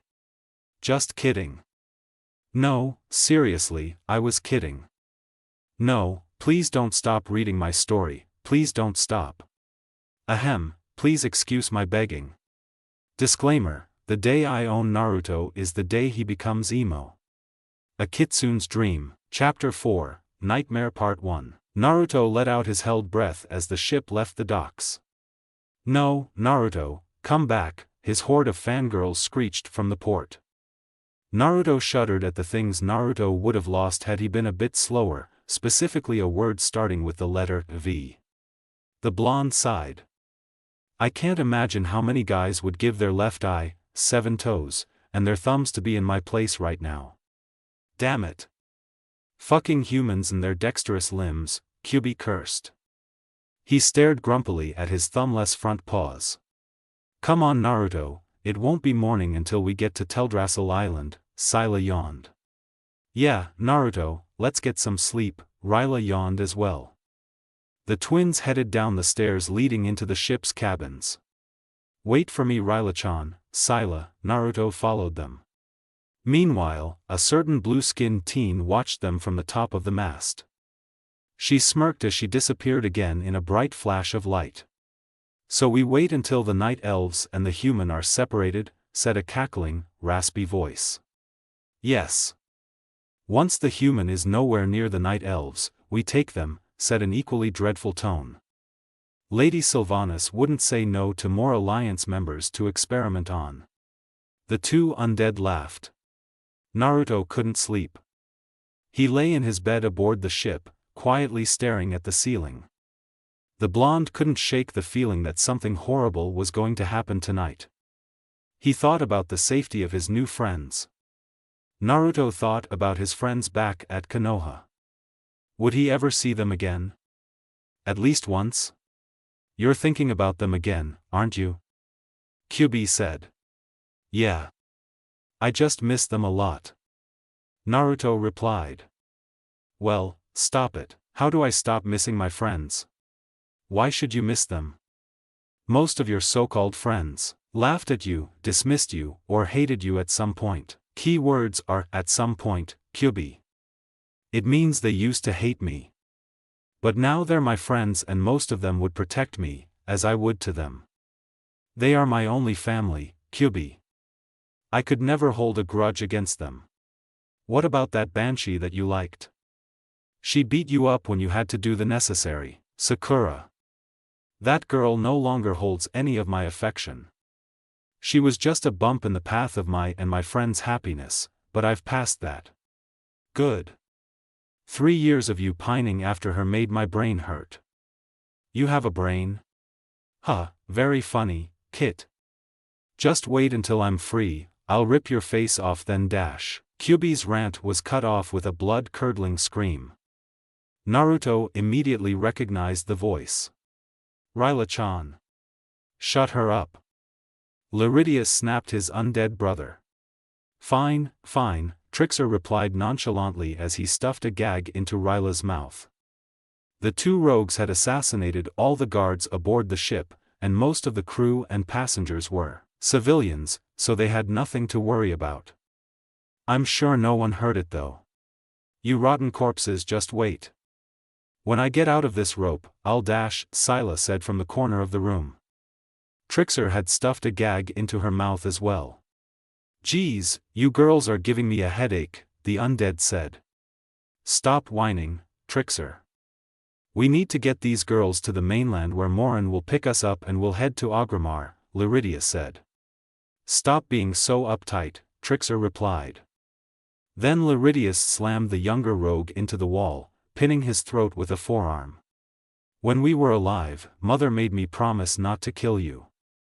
I honor that promise to this day, so consider yourself lucky, Laridius said harshly. Trixer gulped and nodded. Meanwhile, Naruto was listening through the door. He had heard the conversation going on between the undead brothers. He could help but wonder. Who is Sylvanas? If you had paid attention to Tylyrus, you would have known that Sylvanas is the leader of the Forsaken, a renegade group of sentient undead that opposes the Scourge, Kyubi explained. Naruto's mouth made an O shape as he understood. But how do we get inside and defeat the undead without having the girls get hurt? Are you some kind of ultimate moron? You're a ninja, you idiot. A master of stealth and assassinations. And you ask me, a 50-story tall demon with flaming red fur, about stealth, Kyubi roared. Naruto had the decency to slap his forehead.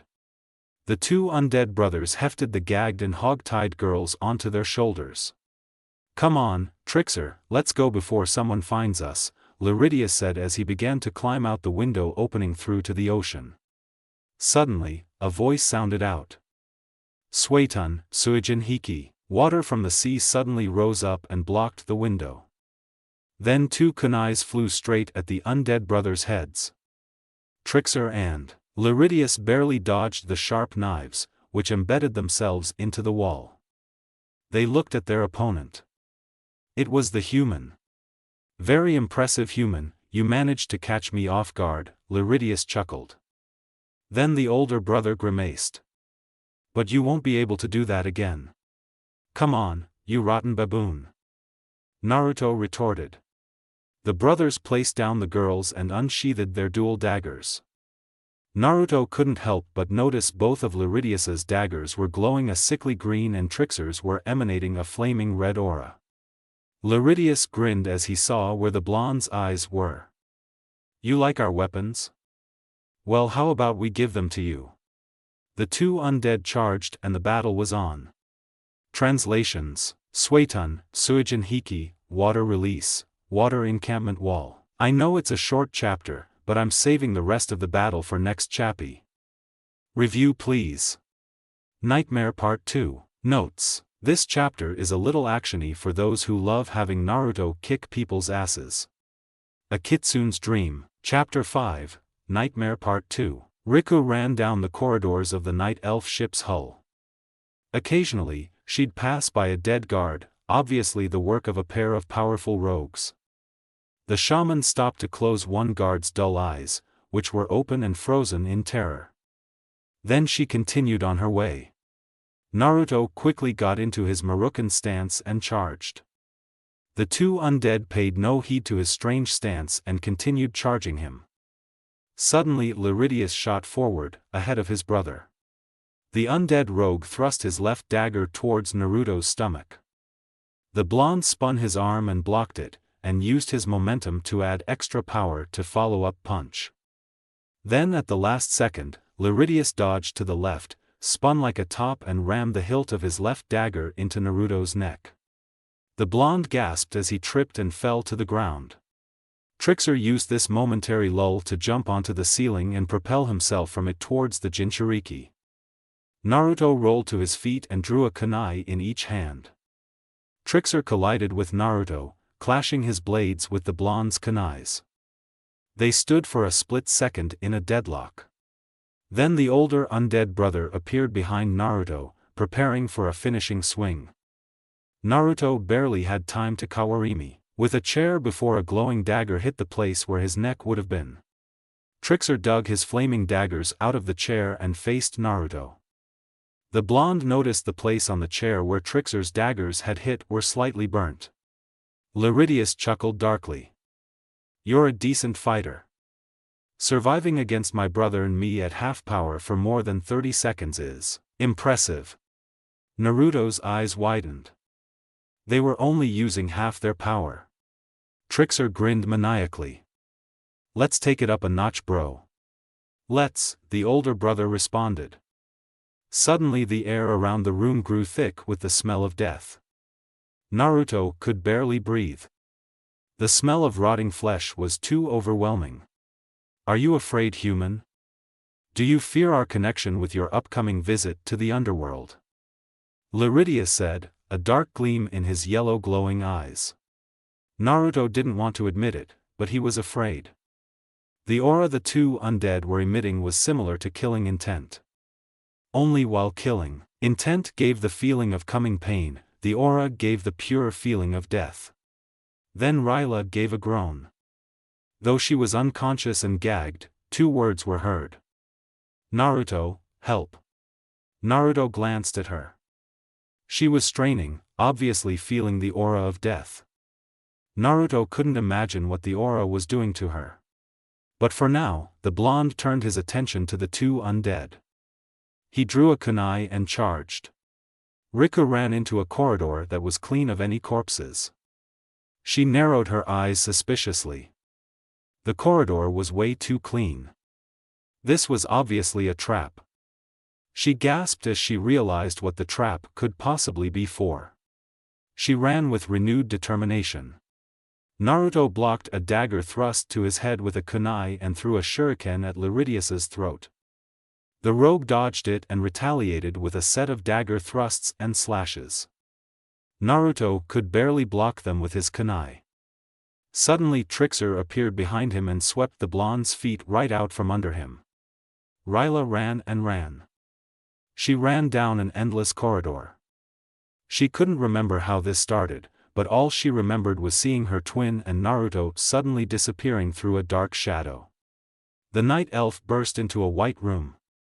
It looked similar to her cabin room on the ship. What was inside the room shocked her. Standing in the middle of the room was Naruto. Naruto was bleeding. Bleeding from his eyes, his forehead, and his chest. His normally cheerful blue eyes were dull and his colorful blonde hair was dulled and bland. Ryla screamed as loud as she possibly could. Naruto grunted in pain as he fell on his back. He quickly rolled to the side to avoid Laridius's glowing dagger. The Jinchuriki rolled onto his feet, dipping his hand into his kunai pouch for another weapon. Then a sudden realization came over him. He used all of his weapons. He growled as he picked up a bent kunai from the ground. Most of the blonde's weapons were damaged by the undead brothers' daggers. Naruto used his other hand to grasp his side. He had several cuts and burn marks. The cuts were having trouble healing. The blonde concluded that the daggers were poison, and as such were delaying Kyuubi's chakra from healing his wounds. The burn marks were from Trickster's daggers. Is the human getting tired? Trickster mocked. Naruto tried to ignore his words, but he couldn't deny it. His muscles were aching and he was slowly fatiguing. The blonde could barely keep up with the undead brothers, and soon, he wouldn't be able to. Rayla cried over Naruto's corpse. She had pathetically used her tears to wash away the blood from Naruto's face. The girl had pulled down the blonde's mask. She was at first very surprised at how handsome he was. She knew about the boy's whisker-like birthmarks as he told the siblings about them, and they poked a bit over his mask, but she didn't think they were actually arranged like real whiskers. The silver-haired girl ran her thumb down the boy's whiskered face. She closed his eyes and sobbed into his unmoving chest. During the short time she knew the blonde, she had become very close friends with him. Seeing him dead like this made her emotions boil over, overwhelming the girl with stress. Rayla hefted Naruto's body on her back and walked back down the hall where she came from, hopefully finding a way out of there. "Give up, human!" Laridius shouted. He was holding the blonde by his throat, lifting the smaller male up off the floor. "Yeah, man, just give up already," Trickster commented. "And never," Naruto spat out. "To protect my friends."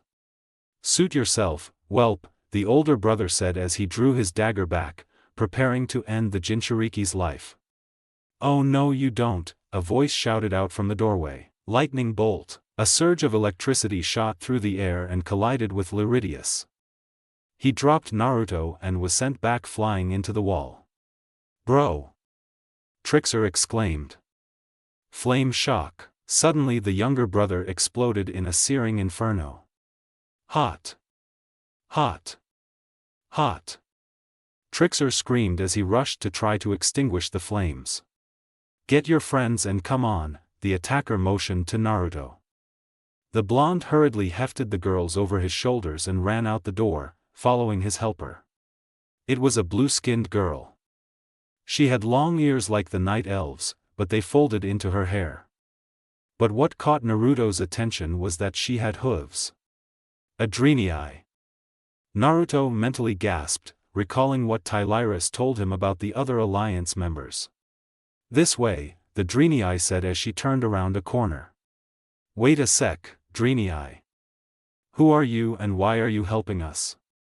Naruto demanded as he followed her. "My name is Riku Ayashner, and I have my reasons," Riku replied coolly. Naruto frowned, but continued to follow her. Not soon after, they burst out onto the deck. It was raining heavily, and the waves crashed onto the boat's sides. Corpses littered the deck. The blonde grimaced at the gruesome scene. Suddenly the part of the flooring on the deck burst open, and the two rogues emerged from the hole. "Thought you could escape us, huh?" Laridius asked harshly. His eyes glowed an ominous yellow in the foggy rain. "Kid, you take on the younger one." "I'll take the other," Riku said.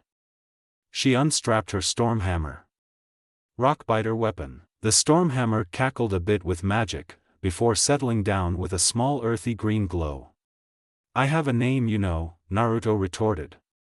"It's Naruto." "Whatever," Riku said before she charged at Laridius. The blonde smirked. He put his hands in his favorite seal. "Kage Bunshin no Jutsu." Trickster chuckled at the result. "Images won't work on us, you idiot. Undead can smell which one is real through your flesh's scent." "Whoever said they're not real?" Naruto smirked as he and his 4 clones got into battle stance. Charge! Lightning bolt! Liridius dodged the lightning and pounced on the Draenei teen. Riku swung her hammer down on the undead. The rogue barely had time to get out of the way as the enhanced weapon smashed through the floor, exposing the inside of the ship below. Flame tongue weapon. Riku's storm hammer burst into flames, effectively increasing its damage output. Liridius smirked and tried to charge the young shaman. But the keyword is tried. The rogue found that he couldn't move that much. What the fuck is going on? Liridius exclaimed. Riku grinned and pointed to a spot on the ship. There lay a totem. Specifically, an earthbind totem.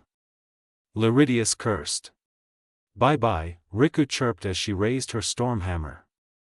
She smashed the flaming weapon into the undead, sending him flying into the waves. Ryla, still hefting Naruto, turned a corner.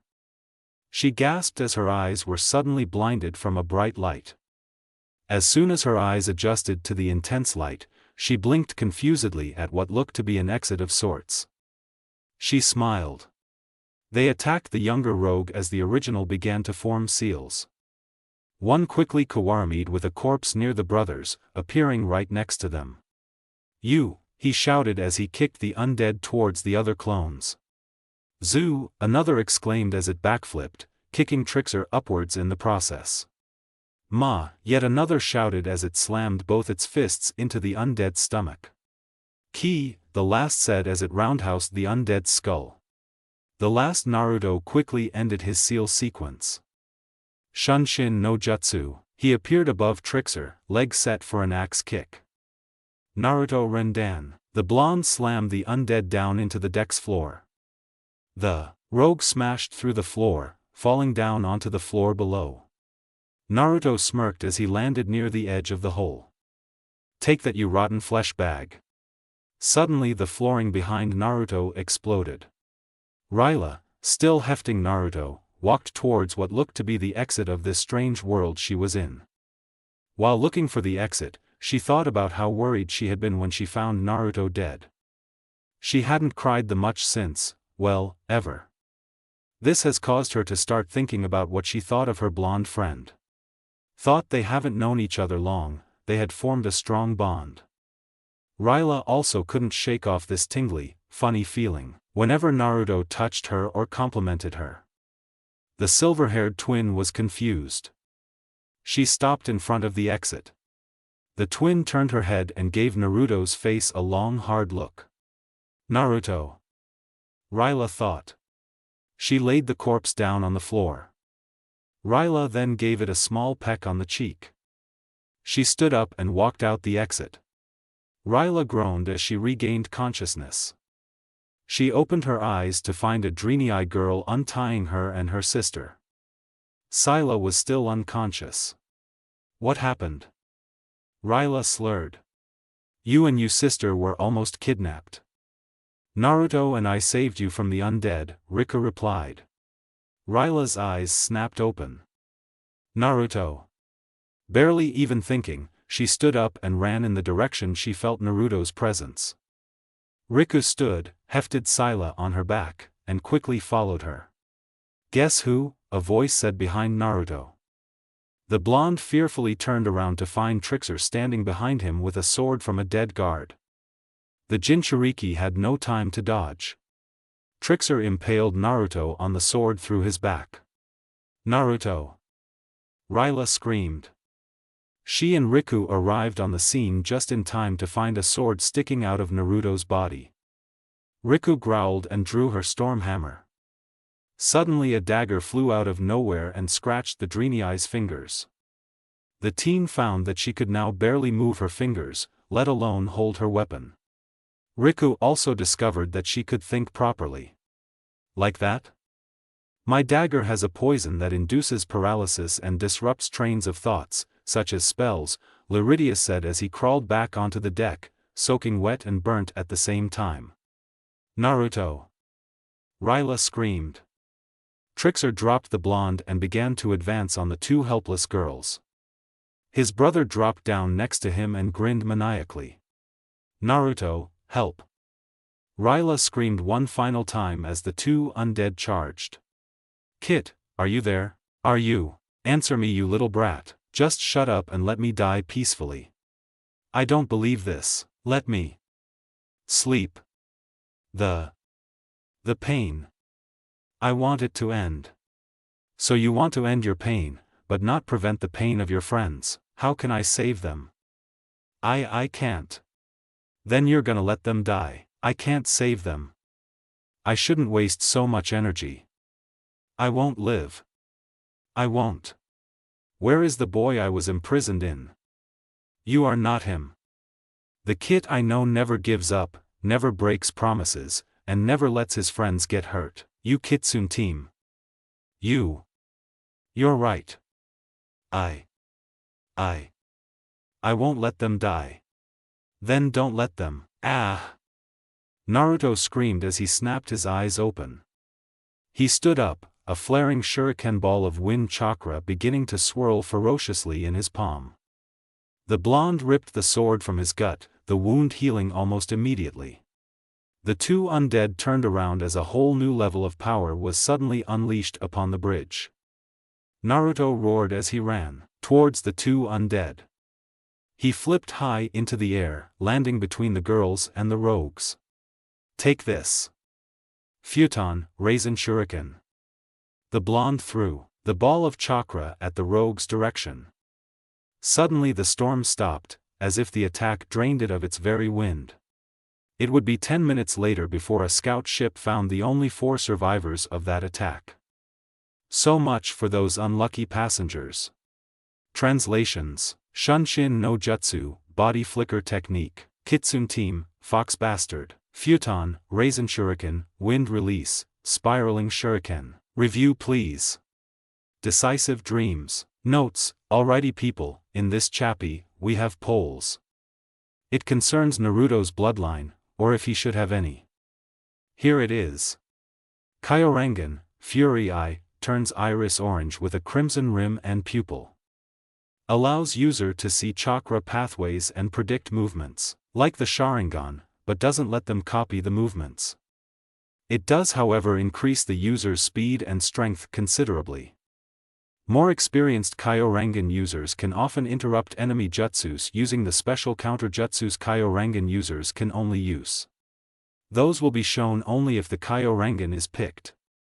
Awahizugan, Blue Jade Eye, turns iris a beautiful royal blue with a teal rim. There are 3 levels. On level 1, there is no change to the Awahizugan, and the user is allowed to see chakra pathways and through thin objects. On level 2, a silver diamond appears above the pupil. The user can then predict movements and see through objects no thicker than half a foot. On level 3, another silver diamond appears under the pupil. At this level, 4 elemental jutsus are unlocked to the user and the user can see for 180 degrees and through any object, similar to the Byakugan. These new jutsus will be shown only if the Awahizugan is chosen. Your own custom Kekei Genkai, you may submit it via review or PM. Please include the appearance of it and the abilities. I'll then post it up next chapter for other readers to vote as well. No bloodline limit, kinda self-explanatory. Disclaimer: Naruto belongs to Masashi Kishimoto. So don't sue me. If you do, I'll countersue. A Kitsune's Dream, Chapter 6, Decisive Dreams. Any word from Naruto, Jiraiya? Tsunade asked the pervert. For the 100th time, Tsunade. No, I haven't seen the Gaki for a week, Jiraiya shook his head solemnly. The 2 Sannin stood in Tsunade's office. They were discussing the matter of a certain missing blonde. Tsunade's eyes watered. But Jiraiya, who knows what could have happened to him? The Akatsuki. They might have taken him. That may be possible, but we would know if they did. I've taught the Gaki to release a large chakra wave as soon as he engages an Akatsuki member in combat. And I've never been more than a town away from him, just like you asked before I left.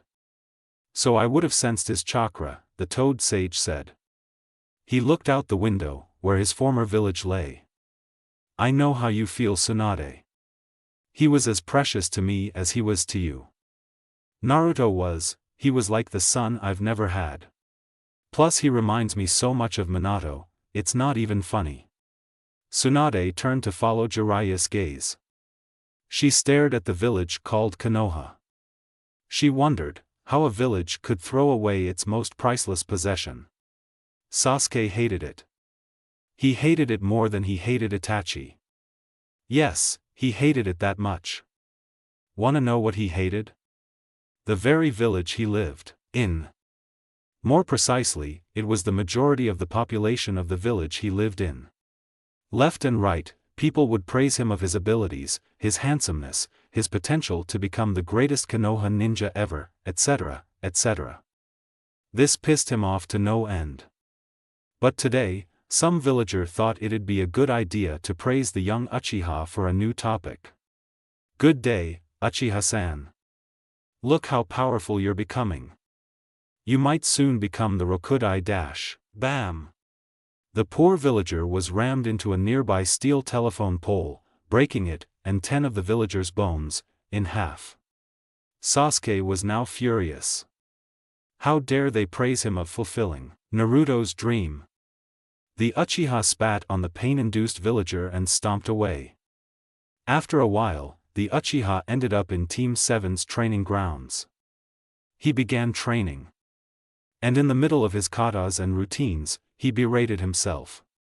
After all, it was Sasuke's fault that Naruto was banished from Konoha. The young Uchiha let a single tear fall, for his brother. He shed the tear for the broken dreams of his true brother. Get any available medical druids and potion brewers to the infirmary, now. Tyrant barked. The patients need to stay alive. Several night elves of all sizes and gender nodded and rushed off towards the infirmary.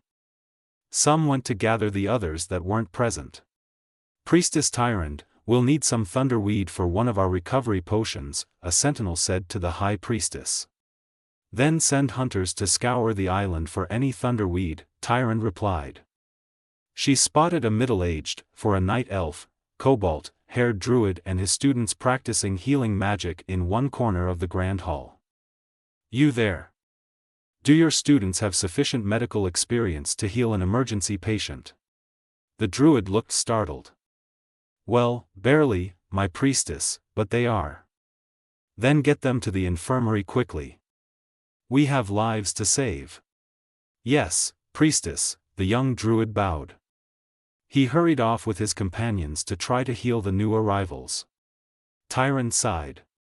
All the stress of being the night elf leader and dealing with Fandral Staghelm every day can really get to you.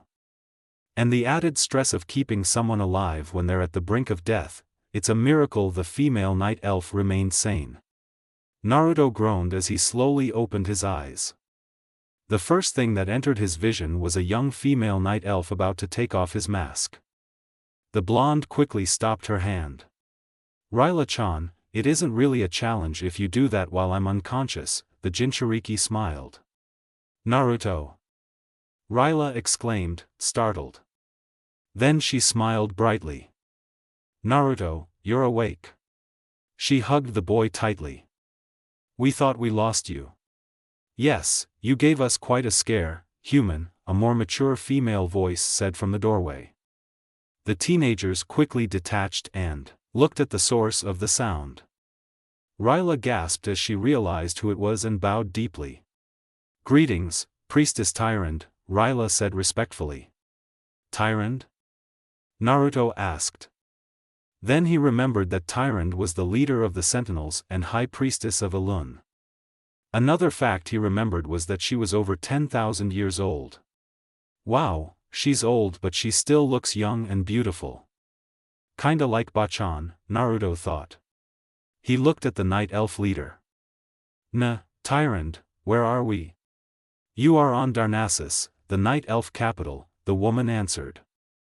It seems you had quite a rough ride on the way to the island. Naruto chuckled sheepishly. Yeah. A couple of undead rogues attacked our ship and I kinda had to blow it up to beat them. Tyrant smiled. Well, you did a good job defeating those rogues, young one. They had a reasonable bounty on their heads. You deserve a reward. By the way, Ryla, the Draenei and your twin are in the room next door. She tossed a bag of coins at Ryla, who barely caught it. Tyrant nodded a goodbye before leaving. Ryla looked at the cloth bag. She carefully opened it and her eyes bugged out. They looked like they could pop out of her eye sockets and roll away. 300 gold coins, the twin screamed. In a weapons shop near the Grand Hall, another night elf had just finished his most precious project.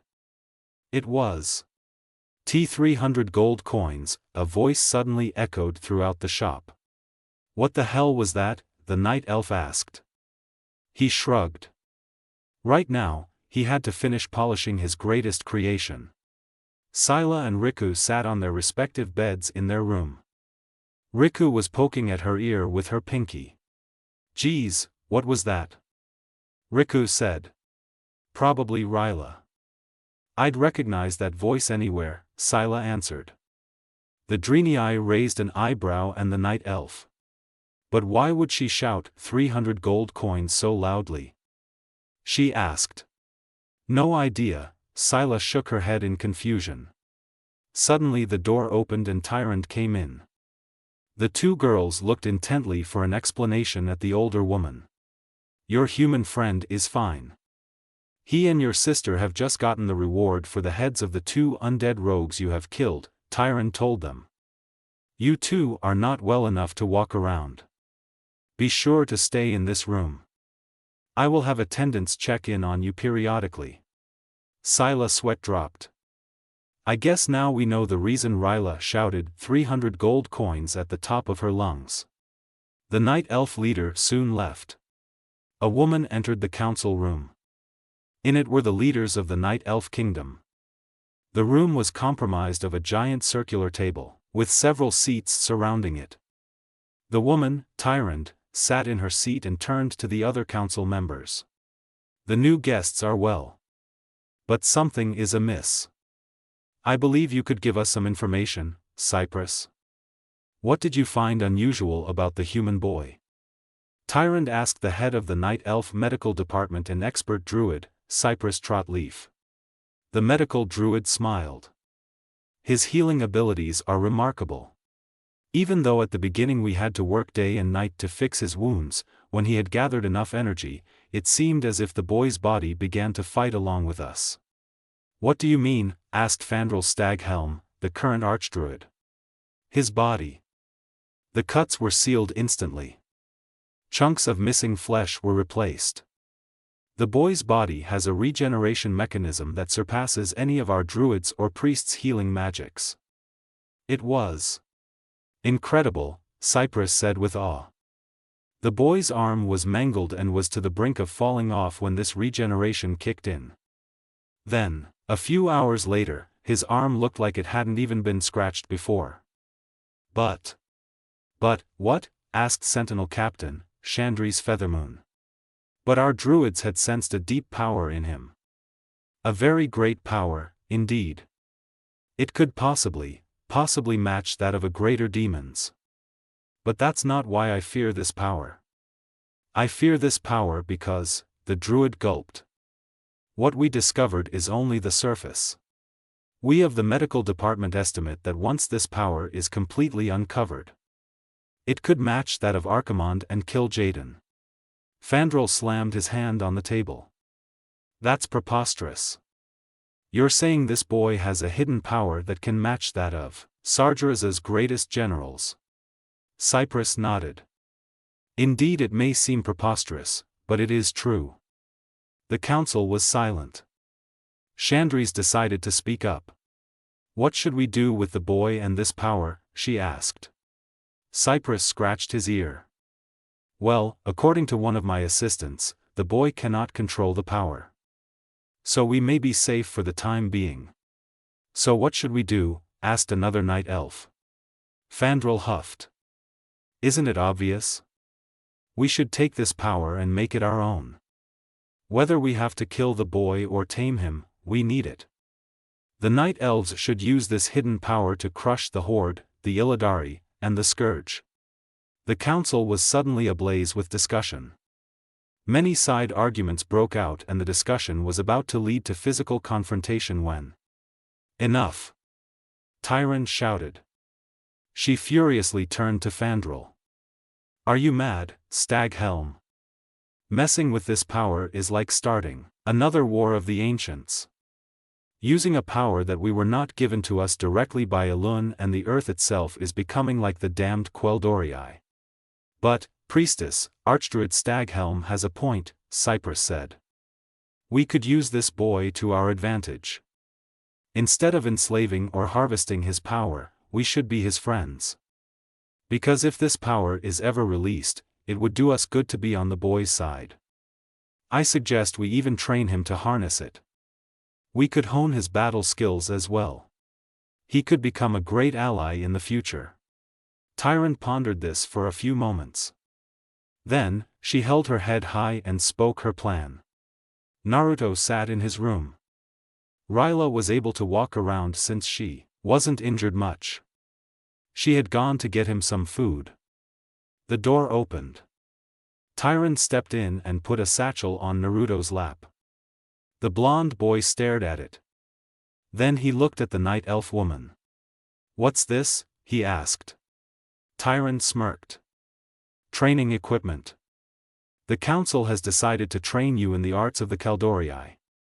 Naruto could only smile under his cloth mask. Review please. Don't forget about the poll. Training and troubles. Notes, hey people. Sorry for not updating for a long time. Something messed up my computer and I wasn't able to get on Microsoft Word to work on my stories. Anyways, here are my poll results. Awahizugan, 4. Kyorangan, 5. No bloodline limit, 1. And for the custom Kekii Genkai, 2 were submitted that I liked the most. If yours doesn't show, please don't be offended, but it probably doesn't fit in with the storyline I've planned. The ones that I did pick, I adapted it to have Japanese words and changed a few abilities, so if you see something you somewhat recognize, it'll probably be yours. Sashigan, Elemental Eye, turns the iris copper, with a gold rim.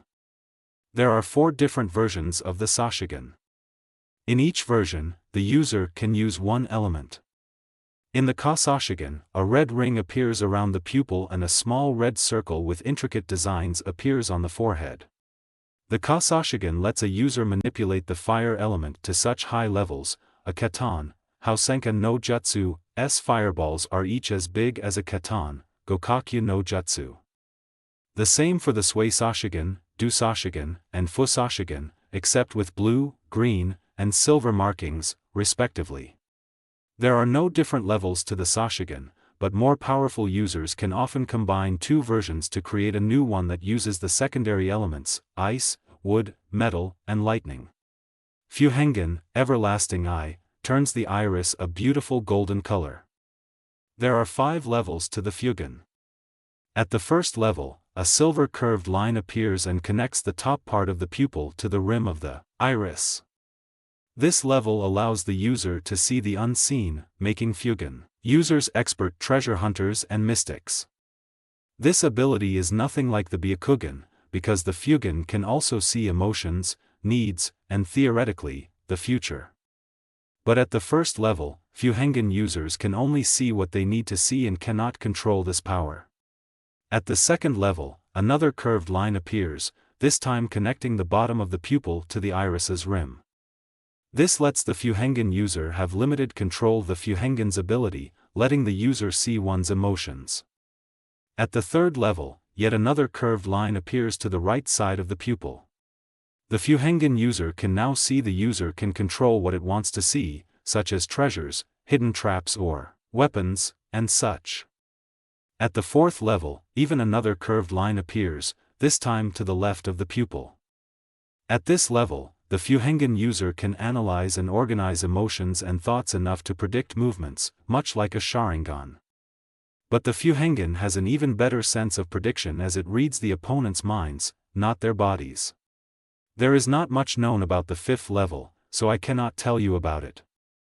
A/N, and yes, that is just an excuse because I can't find a good 5th level ability to add. You guys can vote for the new ones in this chapter. But not for the old ones, alright? Disclaimer, I don't own Naruto. I do have a spinning chair though. A Kitsune's Dream, Chapter 7, Training and Troubles, A/N, got tired of making up dream chapters. Oh wow. Ryla, Scylla, and Riku all looked over to their 4th training partner and wondered what all the ruckus was about. Naruto was hopping on one foot, glaring evilly at his blunt practice sword on the ground. What the hell happened now, Blondie? Riku asked. She flicked her tail a bit, a sign of aggravation. Naruto pouted at her. 1. Don't call me Blondie. And 2. That stupid sword almost decapitated my foot. Naruto, you do know the swords are blunted, right? Scylla deadpanned. She sighed and continued training with the wooden dummy. Naruto glared at her too. Then he picked up the sword and continued training as well. All 4 were receiving private training from the Tyrant and the Sentinels. The girls seemed to pick up on the training fast, and already Ryla was a master marksman with her new longbow, and Scylla could tackle a bear and knock it out with her bare hands. Even Riku was improving, finding that some druid teachings were not so different from shaman ones. But Naruto. He could have done better. At bow practice, Naruto hit the trainer more than once. The trainer had 9 visits to the infirmary that week. With sword practice, he almost cut his trainer's head off swinging the sharp object around, 15 visits. With hunting and tracking practice, he almost caused a stampede of elk, 19 visits, including those of the girls and Naruto's. With animal friendship practice, he almost caused a stampede of squirrels, 59 visits. The squirrels stampeded into the city. And so on and so forth. Clang. OOWW. Stupid sword. Naruto angrily thought. I'm used to weapons from my world, such as kunai, shuriken, and steel wire. These swords are too heavy and unwieldy for me to use. And what's the point of a bow? I could do better throwing the stupid arrows. And stupid animals. All I did was try to give that stupid squirrel an acorn. How was I supposed to know that the squirrels in that grove only eat pine cones? Meanwhile, Kyubi was snickering madly to himself. Yamaro, Kitsune baka. Naruto thought. It's not my fault you suck at using this world's weapons. Kyubi laughed. Naruto, finding no intelligent retort, could only pick up his sword and restart practicing. Later that day, Naruto groaned with pain. He had his ass kicked in sword sparring with Scylla, again. He just wasn't good with Azeroth's swords. Even though he was way faster than the green-haired twin, the heavy sword slowed him down so much, Scylla could kick his rump all around the practice arena. A/N, level-wise now, Naruto is 47, Ryla and Scylla are 34, and Riku is 42. He walked down the streets of Darnassus. The night elf city was huge. It could easily be the size of Konoha. Naruto chuckled. Darnassus was a city in the forest, much like Konoha. Many other things about the two cities were the same as well, such as the way people, civilians and soldiers alike walked through the streets in tranquil peace. Suddenly, something in a window caught his eye. Finally, I'm done polishing.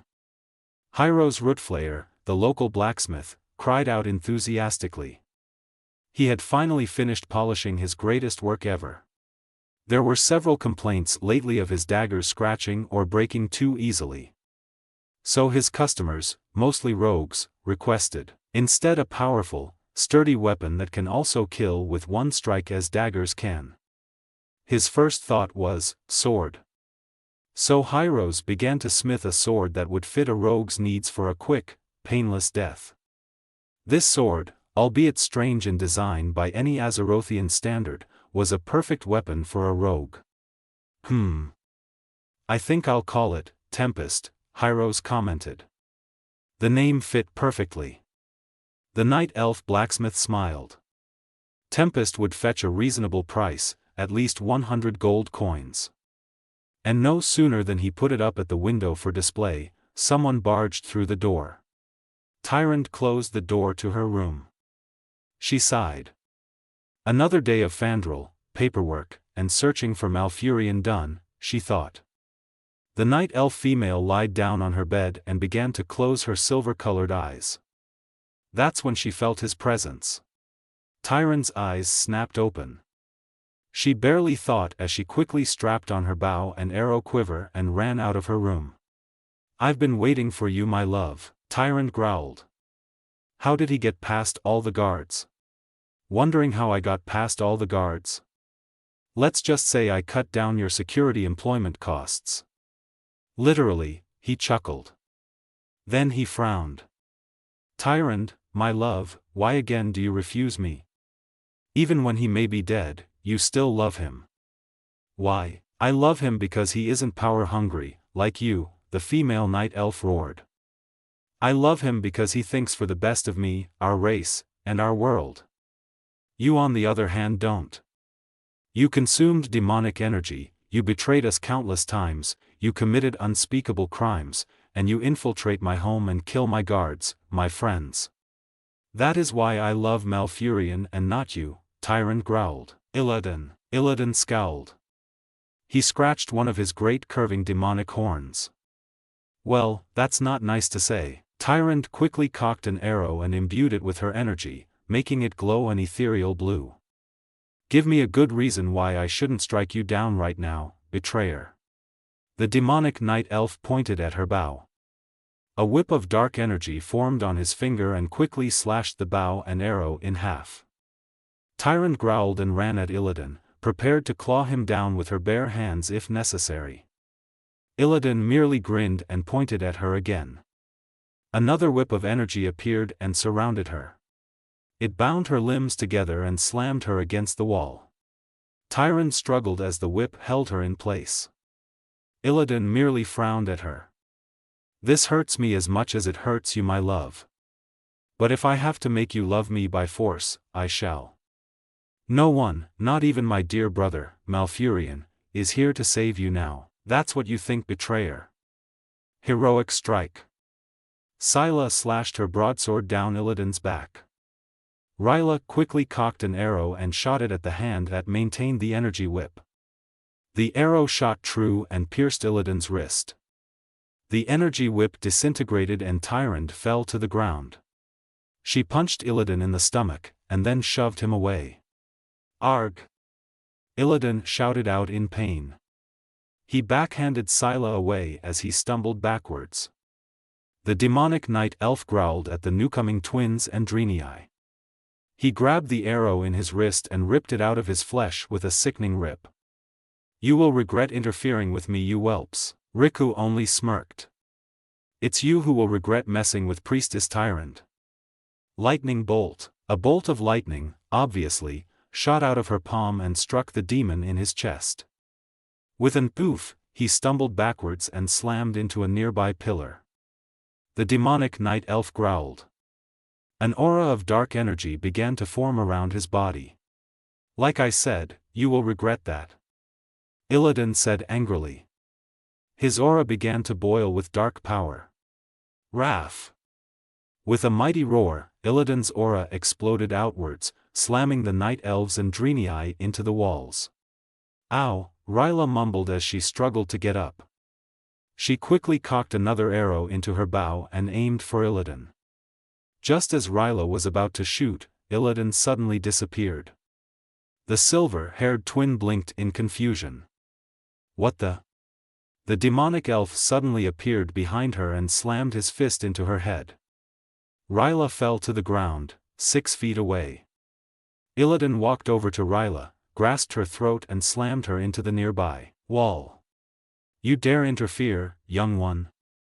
You shall pay dearly, for your price is death, he growled. A dark coating of demonic energy formed in the palm of his other hand. It extended and created a crescent shape. Then the energy receded, revealing his legendary warblade, glowing with a green demonic aura. Illidan's blade was a few inches from Ryla's neck when Rasengan. Naruto shouted as he shunshined behind Ilidan and slammed the ball of chakra into Illidan's back. The swirling ball exploded, sending the demon out through the wall. Luckily, he dropped Ryla in the process, or else she would have been sent out as well. Ryla-chan. Naruto cried out in surprise. He knelt down next to her and lifted her head off the floor. You alright? Why yeah, she coughed. Just get out there and kick ass. Naruto grinned behind his mask. I will. Meanwhile, outside Tyron's house, Illidan coughed as he stood up. That power, he thought. I have never felt it before. It is nothing like that of any demon or mortal I know. He smiled. Intriguing. I must learn more about this boy. Hey you, big horny guy with wings. Naruto shouted at him. Kyuubi snickered a bit at his container's phrasing. I don't know who you are or what you want, but when you mess with my friends, you'll pay. Humph. Well, boy, I am Illidan Stormrage the Betrayer, Lord of Outland and leader of the Illidari. My want here is none of your business. Illidan announced. His other warblade appeared as he settled into the infamous Demon Hunter battle stance, with one blade in front of him and the other blade behind. So this guy is Illidan? Damn, he's powerful. I can almost see the demonic power coming off of him in waves. Naruto thought. Kyuubi growled. Careful, Kit. This Illidan is as powerful as 3 of my tails. Be wary. Naruto drew his new sword and settled into a battle stance as well. Illidan raised an eyebrow at the sword's design. It was short and light for a sword, yet looked very powerful. It looked more Pandaren than Night Elf. A swirling wind-like pattern adorned the hilt, which was rectangular and had a square hand guard. The beautiful silver blade was also rectangular, with one side of the point being longer than the other. A/N, so basically, it's a kodachi with a wind design. Tongue sticking out, Illidan smirked. Are you ready, whelp? Naruto grinned back as he began to gather chakra into his limbs. As ready as I'll ever be, bastard. Translations: Yamaro, Kitsune baka, shut up, fox bastard shunshined, body flickered, yay. Another of my chapters done. I know it's short, but like chapter 4, I'm planning on a long epic fight next chapter, so stay tuned. Review please. Reviews fuel my brain. Ja-ne. Lust for power. Notes: here are the poll results. Notes: the poll results are not telling. But you'll know this chapter. Oh, and as for the short hiatus, it was the last quarter of school and I had to get all the finals, projects, and extra credit assignments done. Then my Microsoft Word blew out on me and wouldn't upload any files. Yeah, it sucked. But now it's working again, and be sure to see my stories being updated. Disclaimer: yes, I own Naruto because I married Kishimoto's daughter and gained the rights to the franchise. And that was sarcasm. A Kitsune's Dream, Chapter 8, Lust for Power. Naruto and Illidan repeatedly clashed blades in front of Tyron's ornate mansion. Naruto roared as he slammed Tempest into one of Illidan's warblades with all his might. Illidan merely stood there and absorbed the impact. The demon hunter threw his arm out, repelling Tempest and blowing Naruto and his clones back. Ah, the blonde exclaimed as he slid across the rough night elven pavement. When he stopped, Naruto immediately thought over his chances of winning. Let's see. I've used half my chakra, Kyuubi team mysteriously disappeared, Illidan is toying with me, everyone except Ryla is unconscious, and all the nearby guards are dead. Yup, I'm in trouble. Naruto groaned and he stood up. He roared once again as he charged recklessly into battle, summoning up another army of shadow clones. Illidan smirked. Even though Illidan had to hold back more than 80% of his power, it was fun to toy with the blonde. Kyubi sat in his cage in human form. He growled. The nine-tailed demon stood up and banged on the cage. He desperately tried to figure out a way to help his kit. He frowned. The only way for him to give Naruto enough power to defeat Ilidan was to fully abandon his ninth tail and permanently transfer the power to Naruto. But then, Kyubi shivered at the consequences of that. You see, when Naruto went one-tailed mode during his fight at the Valley of the End, the tail was not the match of one of Kyubi's actual tails. It was barely half of that, actually. The tail was an avatar of Kyubi's power manifesting in Naruto. Even if Naruto had 8 of Kyubi's tails, only 6 at most would appear. Now about the consequences that Kyubi had to put up with. In the demon world, only the most powerful in their clans could be males. So every single one of the tailed beasts were male, even the feminine Nibi no Nikomata. But Kyubi was once female, as was all the tailed beasts. Being a male was an honor to the demon world. As a male of a demon clan, you would have the rest of the clan, which are all female, as your personal harem. If Kyubi were to permanently transfer one of his tails, he'd have to abandon his title as a tailed beast, his harem and his banana. A/N, not the fruity kind of banana. But the demon lord thought about it. Both his life and the kit's life were in danger. And so, he thought about it again. Katan, Kakya no Jutsu. Suiton, Teppadama. Futon, Renkuden. Doton, Chinsadama. The 4 clones aimed their respective jutsus at Ilidan. The jutsus exploded in an elemental fury. Meanwhile, Naruto and another clone prepared a Rasengan. As the smoke dissipated, Naruto charged through.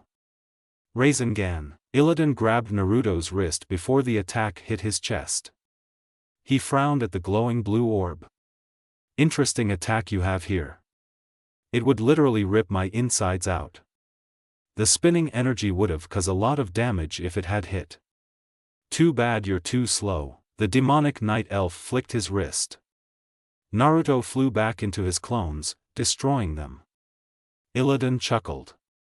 You foolish boy. You are indeed powerful, but not powerful enough to destroy the Lord of Outland. The betrayer walked over to Naruto and picked the blonde up by the scruff of his neck. He held him at arm's length and brought his other arm back, preparing to decapitate the Jinchuriki once and for all. Suddenly a blast of red chakra erupted from Naruto's pores. Ilidan flew back through the wall from the explosion. Ryla heaved as she dragged Scylla, Tyrant, and Riku through a long hall. She sighed as she approached yet another door in the maze of halls in the ornate mansion. Suddenly Ilidan blasted through the walls in front of her and imprinted himself into the other side of the hallway.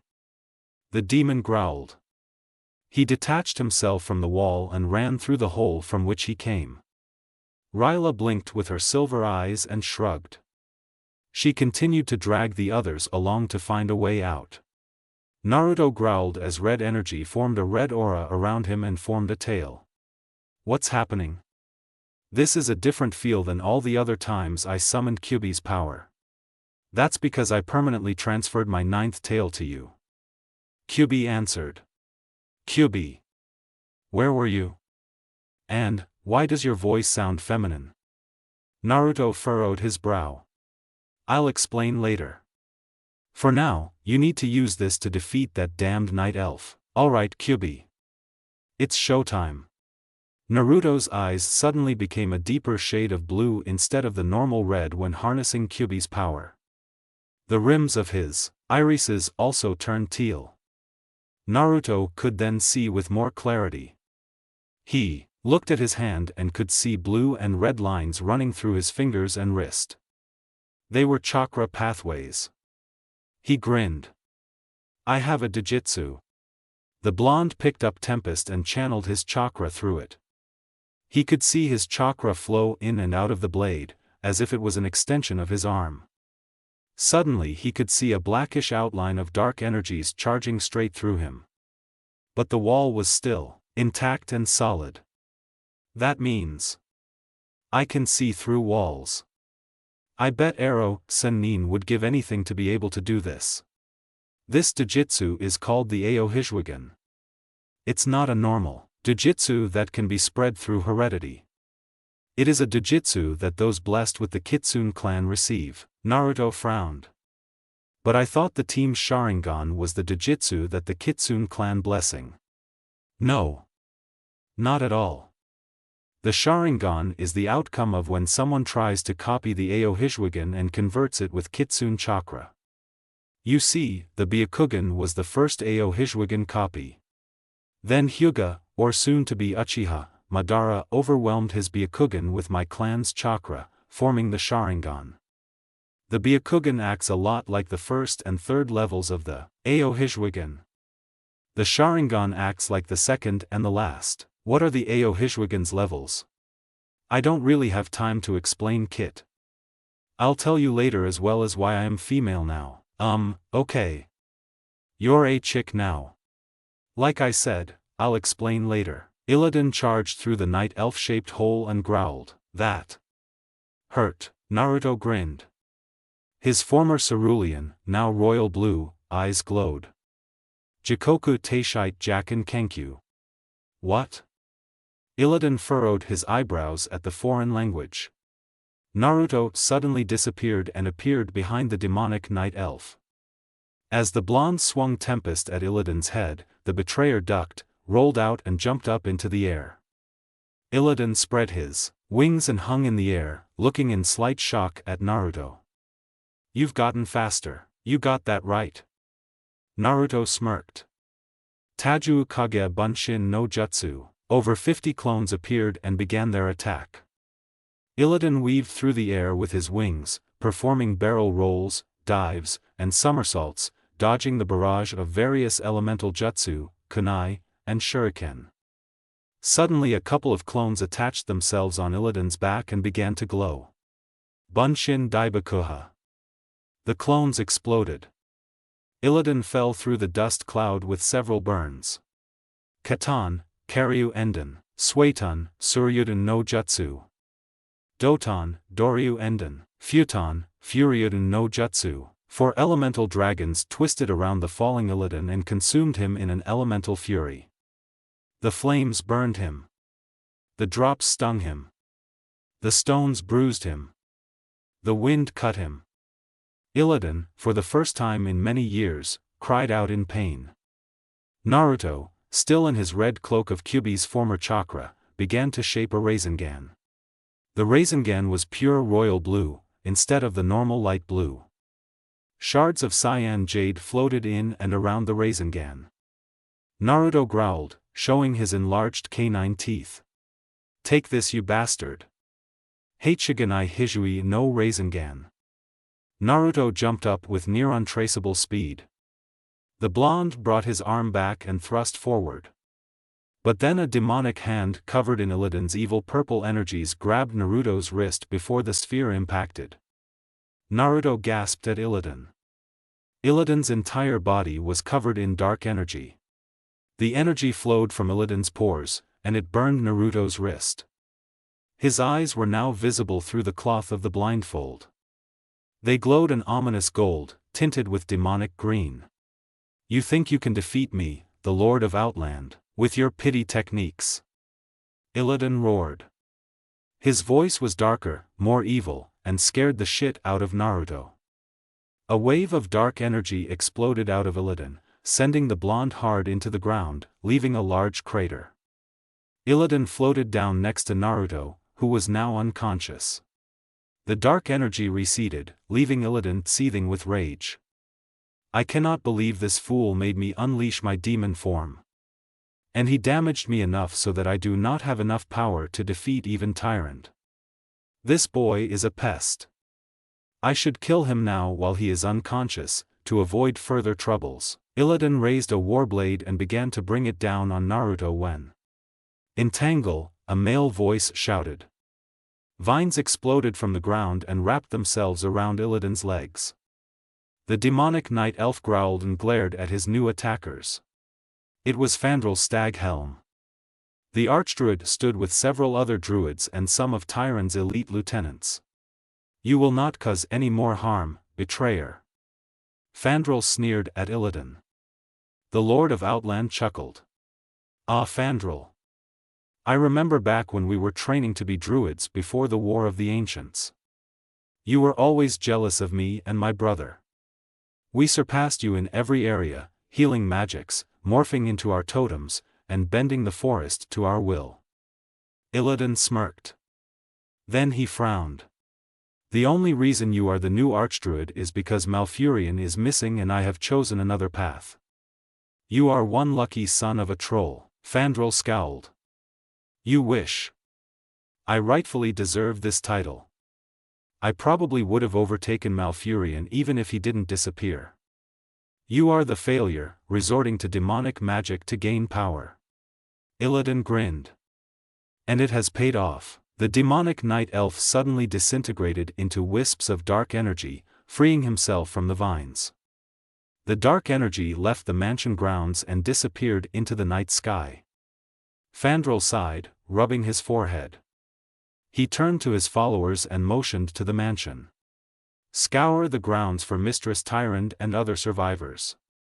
Translations: Katan, Kakyu no Jutsu, Fire Release, Fireball Technique. Suetun, Teppadama, Water Release, Gunshot Futon, Renkuden, Wind Release, Drilling Air Bullet Doton, Chinsadama, Earth Release, Sediment Shot Jikoku Teishite Jaken Kenkyu, Time for some fun. Taju Kage Bunshin no Jutsu, Multiple Shadow Clone Technique, Bunshin Daibakuha, Clone Great Explosion. Katan, Karyu Enden, Fire Release, Fire Dragon Missile. Suetun, Suryuden no Jutsu, Water Release, Water Dragon Technique. Doton, Doryu Enden, Earth Release, Earth Dragon Missile. Futon, Furyuden no Jutsu, Wind Release, Wind Dragon Technique. Heichiganai Hijui no Rasengan, Eternal Jade Spiraling Sphere. Finally, I have now updated.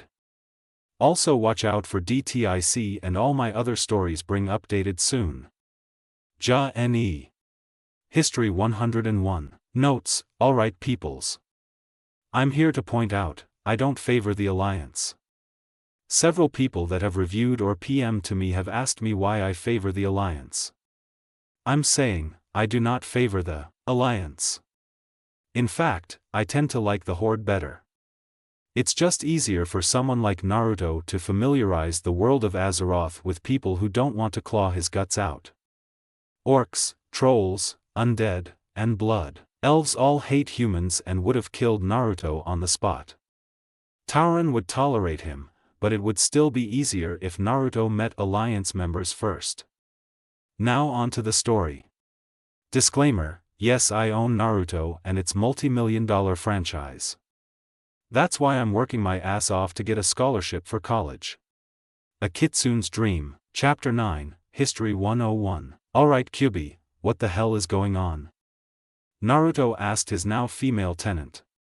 The giant demonic fox stood at the bars of the massive gate separating her from her jailer. A golden-furred tail swished behind Naruto, the proof that Kyubi had indeed transferred her ninth tail to him. Alright Kit. We have a lot to talk about, so make yourself comfortable. Kyubi answered. She was suddenly covered in a twister of demonic chakra. The twister soon dissipated, and instead of a fox the size of the Hokage Tower, a woman appeared. The woman had flowing crimson hair that reached the back of her knees, a black kimono with silver outlines, whisker-like marks similar to Naruto's 8 crimson tails, and the glowing red eyes that confirmed Naruto that this was indeed Kyubi. Oh, and she was the sexiest thing the blonde had ever seen. Naruto calmly pulled down his mask, and plugged his bleeding nostrils. Kyubi smirked devilishly at that. Alright Kyubi, let's talk. Naruto said, his plugged nose altering his voice. The knee-deep water suddenly drained into holes that appeared in the sides of the giant cavern-like room. A small coffee table appeared in between two of the giant bars. Naruto and Kyubi walked to it and sat down on their respective ends. Let's start with why you're a girl. And drop-dead gorgeous one at that. Naruto couldn't help but think. Kyubi nodded. In my world, Only the strongest of a clan are given the right to be male. Being a male is a highly regarded honor, no matter which clan you are in. And being the only male in your clan means the rest of the clan is your personal harem. I see, Naruto said. He looked at his new tail and wiggled it. The blonde chuckled. I see you're having fun. Kyubi giggled at his antics. Then she frowned. I guess I should probably tell you how demons from my world entered yours. Naruto adopted a serious look and listened intently. Kyubi began. In truth, it was your world that started it. Several tens of thousands of years ago, the world you know now was entirely different. Humans were prosperous for an age of time. They had weapons that could destroy entire continents, medicine that enabled them to live for over 200 years, vehicles that could go faster than the speed of sound, and no threats to their culture and beliefs. That is, until they stumbled upon my world. It was done by a group of scientists who accidentally created an item that made a rift between our worlds. At first, both races were overjoyed to meet other life in the universe, but then the humans began to get suspicious. They thought our customs and beliefs were a threat to their culture and way of life. I remember that one day. It was the day I had acquired enough power to become the new leader and male in my clan, and it was the day human armies marched onto our soil. They used their superior weapons to obliterate almost a third of the demon population in the first month. The humans had started what they called World War V. But to us demons, it was the beginning in the struggle against annihilation. Kyuso. Tsunade cursed, her eyes beginning to water. Jiraiya, the Konoha 11, and their senseis stood in her office, watched her as she began to weep. The council had for the 20th time rejected her request to search for Naruto. Those damn bastards. Jiraiya put his hand on her shoulder. The busty Hokage looked up at him. I talked to Gamabunta and asked if Naruto had summoned any of his followers. Jiraiya told her. He said no, but he told me if anyone is summoned by Naruto, he'd tell me right away. Tsunade wiped her eyes. That's not helping much. Sakura scrunched her face up. But Hokage-sama, why are you worrying about that baka so much? We should be worrying about Sasuke-kun's clan's revival and helping him kill his brother. Sasuke shook with annoyance. Itachi isn't my brother. The only brother I have now is Naruto. Sakura, you are the only baka around here. Sakura, aren't you worried for your teammate? Tenten asked her. Sakura frowned. Teammate? He is not my teammate. I do not care for him whatsoever because he hurt my Sasuke-kun. He's like everyone says he is. A demon. Slap. Everyone looked slightly shocked. Hinata, her face red with anger, instead of embarrassment, stood with her arm outstretched. She had slapped Sakura. Hard. You slut. How dare you say those things about Naruto-kun? I've put up with this for 3 fucking years, but I can't take it anymore. I can't stand you talking like this about the person who loved you. I was a bit jealous because you had won his heart, but now I'm wondering how he fell for a piece of crap like you in the first place. Hinata screamed. You're unsympathetic, uncaring for one's feelings, and you throw yourself like a whore at Sasuke. He loved you and you stomped him into the dirt. You called him demon, yet the only demons I saw that day were you and the villagers.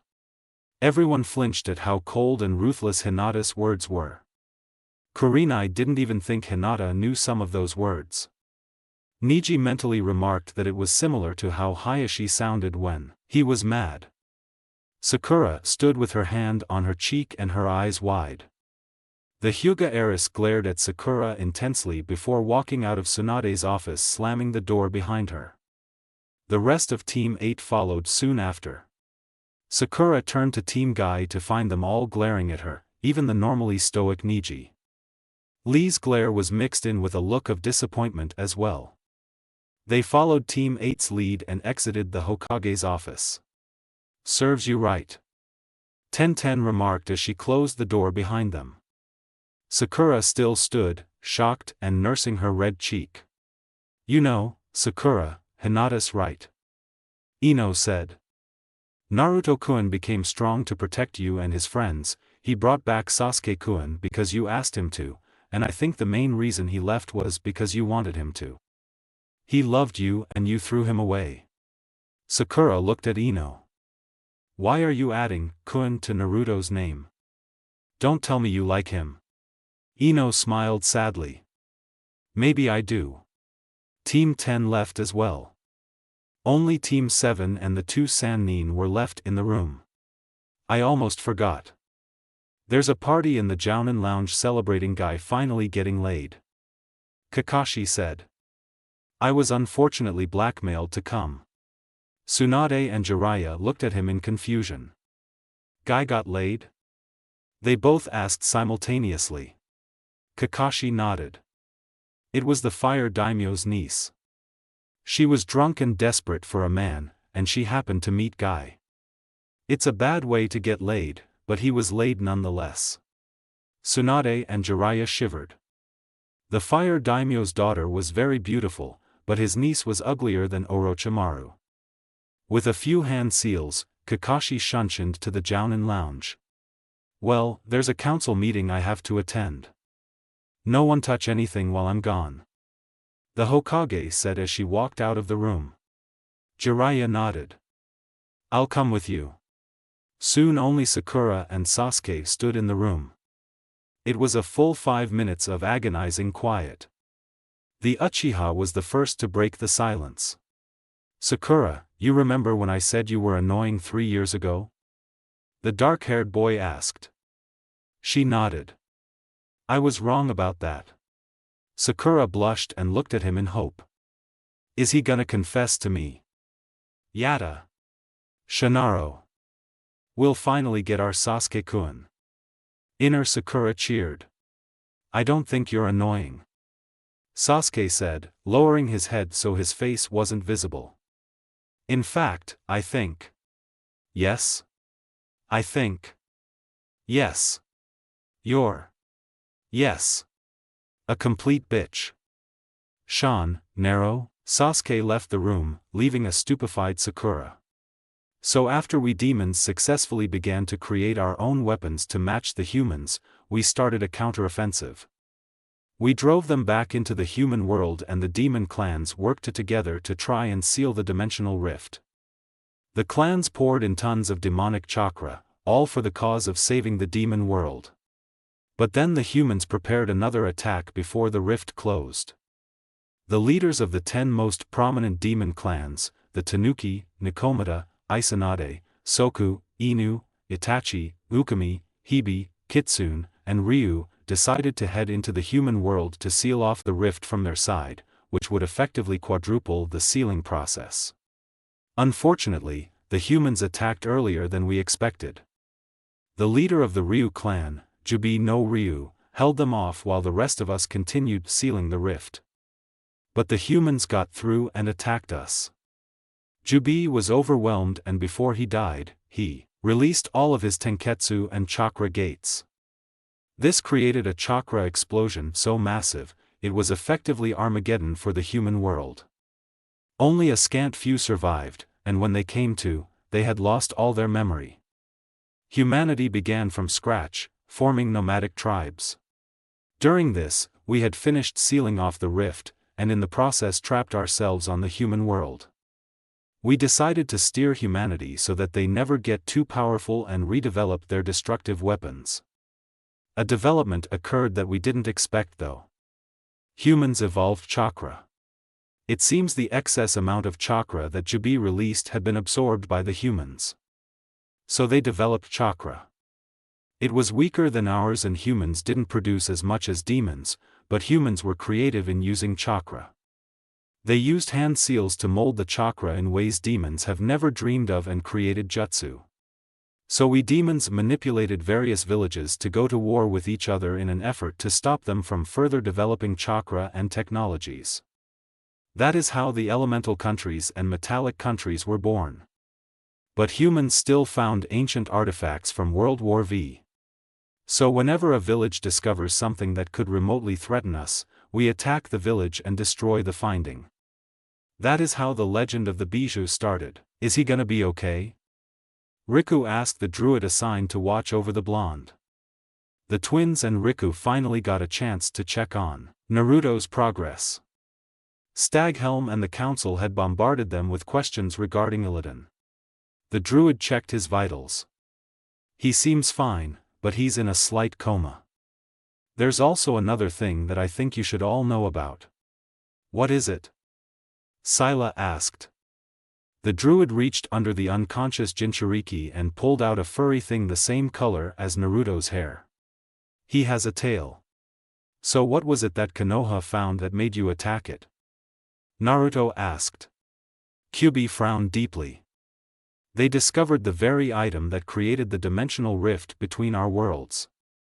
So I attacked Konoha in an effort to find the item and destroy it, but apparently the one who found it was the leader of the village, the yondaime. Naruto said. The red-haired woman nodded. The yondaime wore the item around his neck. So I attacked him as soon as he appeared. He was a good man and I hated having tried to kill him, but it was necessary for the safety of the demon world. We fought for hours and I thought I had victory in my hands when he sealed you into me. Kyubi nodded. In fact, my sealing was what caused a chain reaction of several other bijou to get sealed as well. Kyubi said. Anyways, my goal was to make sure no human would ever find the item, regardless of my death or sealing. So as soon as the Shinigami devoured him, I swiped the item away into a distant area where I hoped no one would find it. What did it look like? Naruto asked. It was a cross-shaped pendant. It has a red outline and a diamond-like jewel in the middle. Kyubi described. The item needs a large output of energy in order to create a dimensional rift. I believe the scientists were just trying to create an item that would let the user teleport instantly. The item is merely a prototype, Naruto thought. A cross-like pendant with a red outline and diamond in the middle. Where have I seen it before? Oh. You've got to be shitting me. Kyubi, I just realized something. Naruto said. No need to go by my title anymore, Kit. Call me by my real name, Kyusei. Kyusei said. Alright Kyusei-chan. Naruto nodded. Then he reached into his shirt and took out a cross-shaped item. It was the pendant he found in the well. Kyusei's eyes widened in realization. I think I found the item. He's waking up. The druid exclaimed. Riku and the twins hovered over Naruto's bed, watching him intensely. Naruto, eyes still closed, yawned and stretched his arms out. His hands each touched a mound of something soft and warm. The Jinchuriki snapped his eyes open and found his hands were on Scylla's and Ryla's chests. Scylla's eye was twitching and a manic grin adorned her face. Ryla was blushing and staring at the hand on her chest. Riku was smirking at them fiendishly. The druid shook his head in embarrassment. Naruto, you dog. I didn't know you liked to do this. Riku teased. Naruto. Scylla trailed off. You're dead, you know that? Naruto sighed. Yeah, I know. Tyrant and Fandral exited the council room, arguing yet again about matters regarding Ilidan. I'm telling you, we need to wage war with the Illidari. You need to persuade King Rin and King Bronzebeard to start attacking outland settlements. Fandral explained. The conflicts with the Horde are already causing enough trouble, Staghelm. Tyrant argued back. We don't need another war to further complicate our people's lives. I won't let you train Naruto either. Just because he can't use our world's magics doesn't mean I can't help him get stronger. He is bound to attract more unwanted attention. Fandral said. Then send him to Stormwind. Tyrant countered. If you wish to make him stronger, then let him train with his own kind. Archbishop Benedictus should be able to teach him more things than you could ever teach. Fandral growled. His plan backfired. Tyrant smirked. So we send him to Stormwind? The Archdruid stomped away, not answering her question. I've gotten too lazy. I don't feel like translating all of the Japanese words. Review please. I said databeo. Notes, aha. Surprise. If you guys were wondering about why I took so long, it's because I made 2 chapters. Back-to-back updates are fun. Oh, and if you people think I got some ideas in this chapter from General Grievous The Legend of Uzumaki Naruto, a beginning, you're wrong. We just had the same ideas and he published his earlier.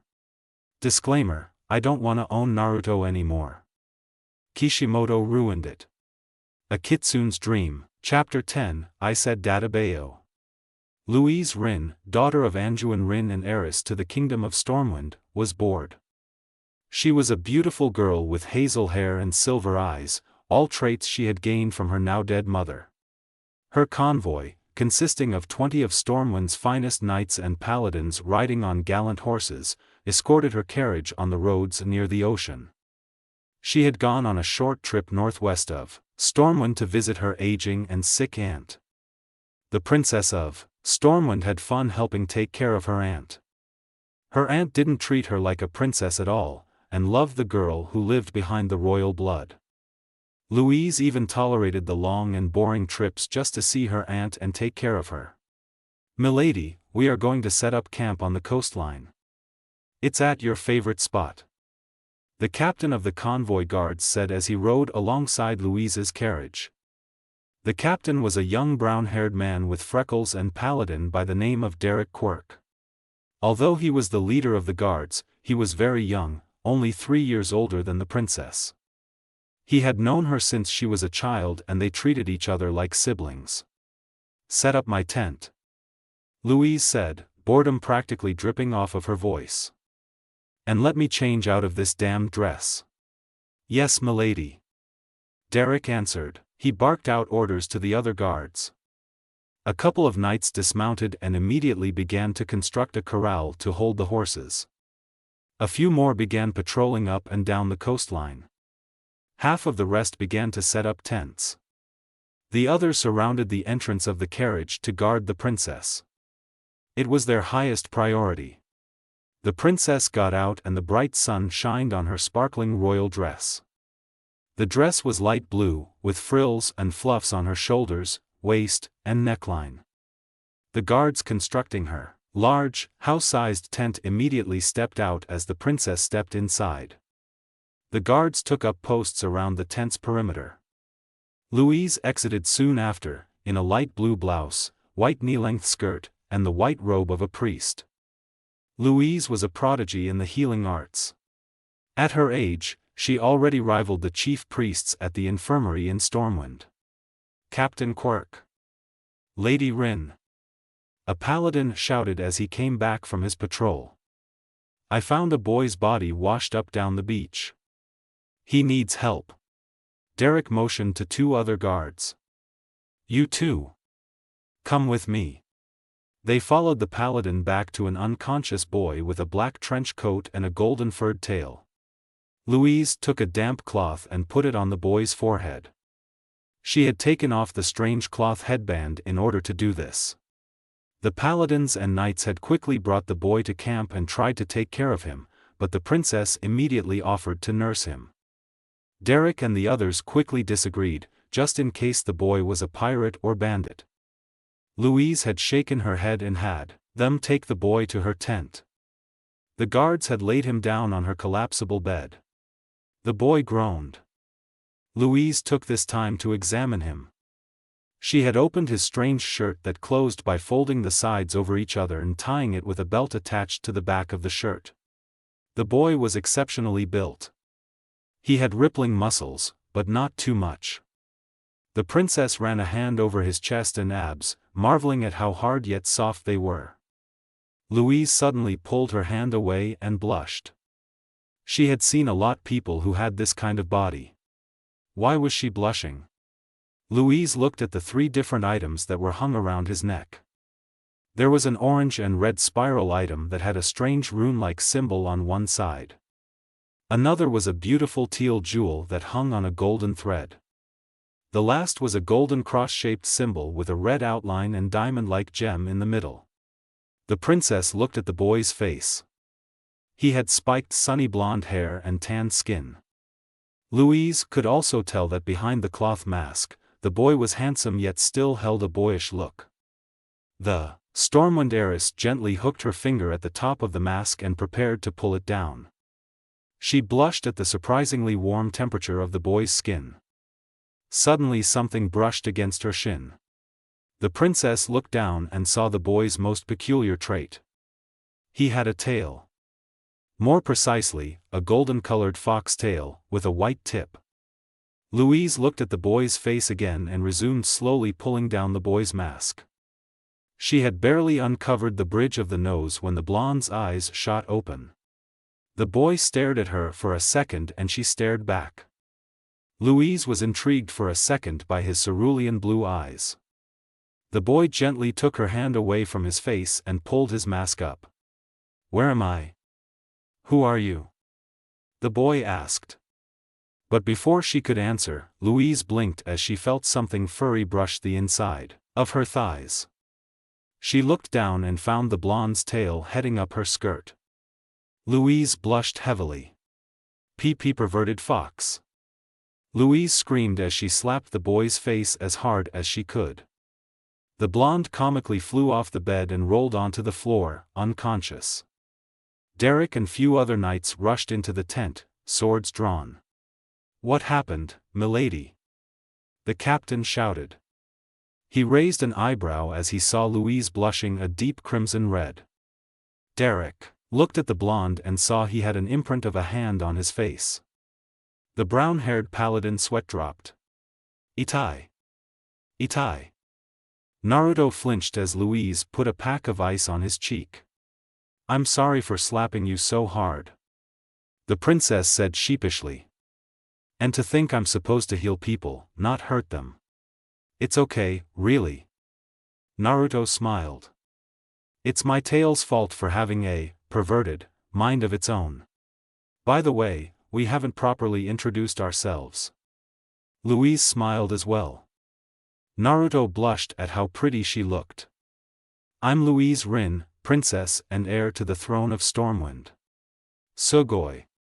So you're a princess?" Naruto asked with wonder. The hazel-haired girl giggled and nodded. "I'd never think I'd meet a princess." "Well, I'm Uzumaki Naruto, traveling mercenary from the elemental countries." Louise tilted her head in confusion. "Elemental countries? Where is that?" Naruto scratched his head in embarrassment. "Well, you see, I don't come from this world. I had found a relic of sorts that transported me here. Want me to tell you about it?"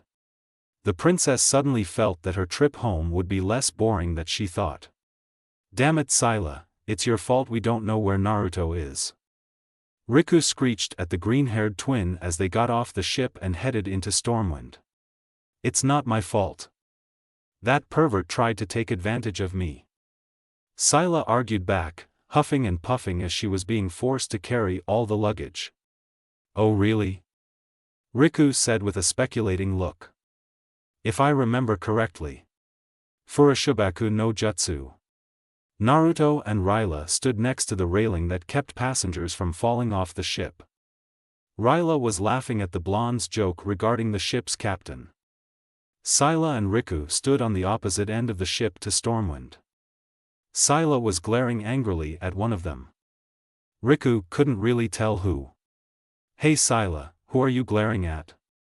Riku asked her after some time. Scylla looked surprised and blushed a bit at her question. Then she shook her head and answered. "Naruto, of course. If that pervert does anything to my sis, I doubt that he would." Riku smirked. "Maybe you're glaring at Ryla instead?" What? Scylla stuttered. "Why would I glare at Ryla?"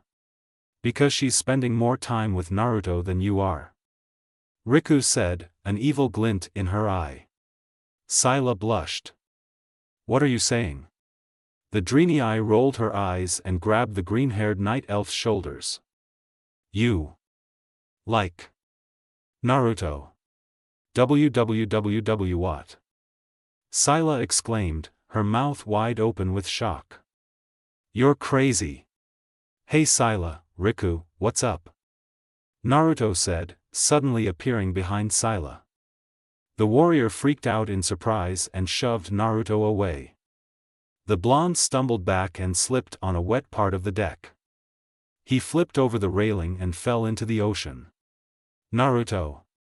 The girls exclaimed as they looked over the railing. Then the gods decided to mess with them by suddenly starting up a thunderstorm. A lightning bolt struck the water in front of the girls, spraying them with freezing cold drops and shocking them at the same time. The crew appeared on the deck and scrambled to get the passengers to safety. The sailors forced the girls and the other passengers to go inside the ship. Wait! Our friend fell in the ocean. Riku argued with the sailor, pushing her back inside. I'm sorry, miss, but this storm looks bad. If you stay out here, your friend won't be the only one that will end up in the ocean. The sailor said. Naruto! Ryla shouted just as the door closed. Furashibaku no Jutsu, Kai. Riku is right, Scylla. Ryla joined in. It's really your fault that Naruto fell overboard. Scylla hung her head down. I'm sorry. You'll be forgiven. You just have to help us look for Naruto. Riku said. He's the reason we're in Stormwind in the first place. It's to help Naruto get home. I'm sure you want to help him as much as we do. Yeah, I do. Thanks, Riku. Scylla said with a small smile. Riku grinned back. Ryla put her arms around both of them. Group hug. I see. Louise nodded as she and Naruto rode in her carriage. It was the next morning and they had resumed traveling to Stormwind. So your best friend almost killed you? Naruto nodded. Well, it was mostly the cursed seal Orochimaru put on him. It caused him to try to get power at any cost. He snapped out of it when I beat him and dragged him back to Konoha. But then the village exiled you. Louise frowned. Yeah. It was because of my special abilities. Naruto said. He, like with the twins and Riku, refrained from telling Louise of Kyusei. They feared it was demonic magic.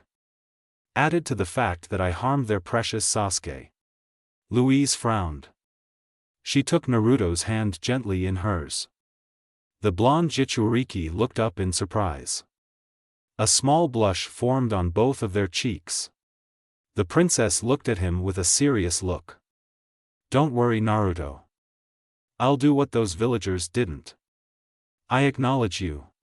Naruto smiled, tears in his eyes. Thanks, boom.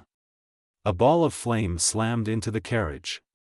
Louise blacked out as the carriage fell onto its side.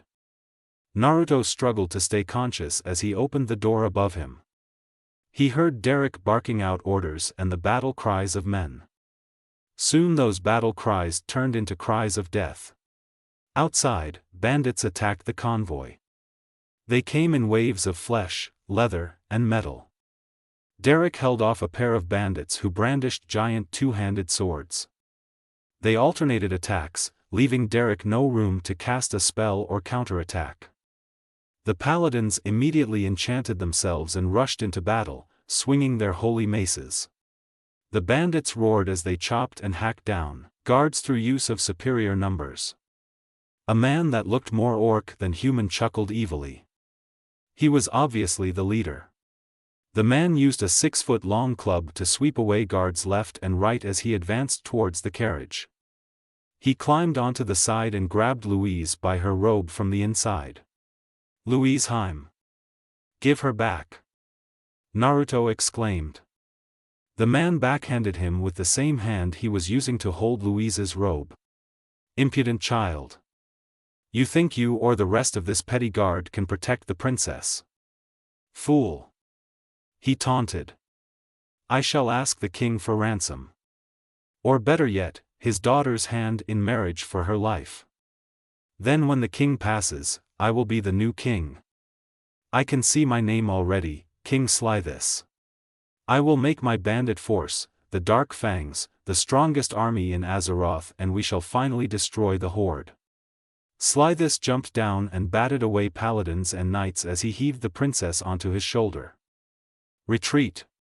The bandit force broke off from the remaining paladin guards and ran off into the forest, leaving dead bodies and carnage. "Milady!" Derek shouted out. Suddenly a deadly presence was felt. It was a powerful aura that made Derek feel in the back of his head that he was going to die, then and there. What is this? Derek and the surviving knights turned to the carriage. A red and blue energy was escaping from the inside of it. Naruto climbed out and stood on the carriage's side. His eyes were glowing with anger. They had changed color.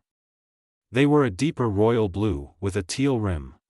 Naruto's hair was more unruly than usual and his tail was swishing slowly behind him. That bastard wants to use Louisheim as a way to gain power. Naruto said as his hair shadowed his eyes from the view of Louise's remaining convoy. Just like Orochimaru. He used Sasuke to gain power. That's Slithis. That bastard. Naruto roared as he looked up. His Awa Hizugen had slitted pupils now. He jumped off the carriage and into the forest with near untraceable speeds, leaving the shocked paladins and knights. Derek looked in awe at the raw power the boy produced. A paladin slowly tapped the captain on the shoulder. Should we go after them? Derek shook his head. No. I have a feeling that Brat can handle it. An hour later, Slithis and his lieutenants sat in his large cabin, celebrating their victory. To the new kingdom of Stormwind. To the Dark Fangs. Slithis cheered, raising a mug of ale. Huzzah! His lieutenants cheered with him. An unconscious Louise sat, tied up and blindfolded, next to Slithis's chair. The giant bandit leader looked down at her. You should be grateful, princess. We Dark Fangs are the future, and you are part of it. Slithis said, pounding his chest with pride. One of Slithis's lieutenants came up to the young priestess. This one is quite a looker. Yeah. I guess there are other benefits to marrying her, too. The Dark Fangs leader said with a perverted grin. The lieutenant laughed. She's a C-cup, probably a virgin. The sick man said, licking his lips. He cupped his hand over her right breast. Louise whimpered in her sleep. Hey boss, can I have fun with her first? Yeah, sure. I prefer experienced women anyways. Slithis looked down at them, ale dripping down his chin. The lieutenant smirked as he put his finger under her chin and brought her face up to his. His lips were an inch away from hers when Katan, Gokakyu no Jutsu, a ball of fire exploded into the side of the room. Slithis and the other bandits stood up and drew their weapons. Several of them gasped as they saw the outside. The camp outside of their cabin was devastated. Everyone outside was either dead or unconscious, except for one figure. A figure with a fox's tail. It's the brat from the carriage. Slithis exclaimed. How'd you find us? Naruto scrunched his face up in disgust. I followed the scent of filth. Slithis slammed his club into the ground. You dare challenge the Dark Fangs? The perverted lieutenant and another bandit flanked Slithis's sides. They summoned fireballs in their hands and launched them at the blonde Jinchuriki. Naruto drew Tempest and batted them away. Is that the best you got? He taunted them. Slithis growled. This brat was mocking him. He pointed at Naruto's chest. First one to retrieve his heart will get to sleep with my future bride. The bandit officers all laughed pervertedly. Naruto growled deeply at that. He is offering her as a prize now. You're not a bastard. You're a demon. The officers charged at him with various weapons while the two at Slithus's side began to conjure up fireballs. Naruto put his hands up in his favorite hand seal. Taju Kage Bunshin no Jutsu. Naruto shouted. Several clones appeared to match the numbers of the bandits. Let's go, Databayo. What? One stupid bandit said. He was suddenly impaled by 3 Tempest clones. I said Databayo. I wonder how Naruto is right now. Ryla said, staring up into the night sky from the girls in room. I'm worried about him too, Ryla. But I'm sure he's fine. If he can stand up to Ilidan the betrayer, then he can stand up to anything other than the Lich King himself. Scylla encouraged her. Suetun, Suijin Hiki. Naruto said. Water vapor in the air condensed and formed a circular shield of swirling water around him. The bandit mages threw fireball after fireball at him, none of them penetrating the watery shield. Doton, Shinju Zanshu no Jutsu. 2 voices said from under the 2 mages. Suddenly both of them were buried neck deep into the ground. 2 Kage Bunshin popped out of the ground, giving thumbs up to Naruto. The original blonde ran toward Slithus, who was busy dispelling several of Naruto's clones. The blonde activated his Awa Hizugen and began to swirl chakra in his palm. Shards of jade appeared out of nowhere and swirled into the forming ball of chakra as well. The Jinchuriki sent a barrage of killer intent towards the bandit leader. The man suddenly froze in place. He slowly turned around to find the blonde running at him with a royal blue sphere in his palm. What is this power? What is this feeling that I'll die? Slithus thought, still stunned by Naruto's killer intent. The blonde looked into his eyes with his slitted Awa Hizugen. The bandit leader promptly emptied his bowels right then and there. This power. This feeling.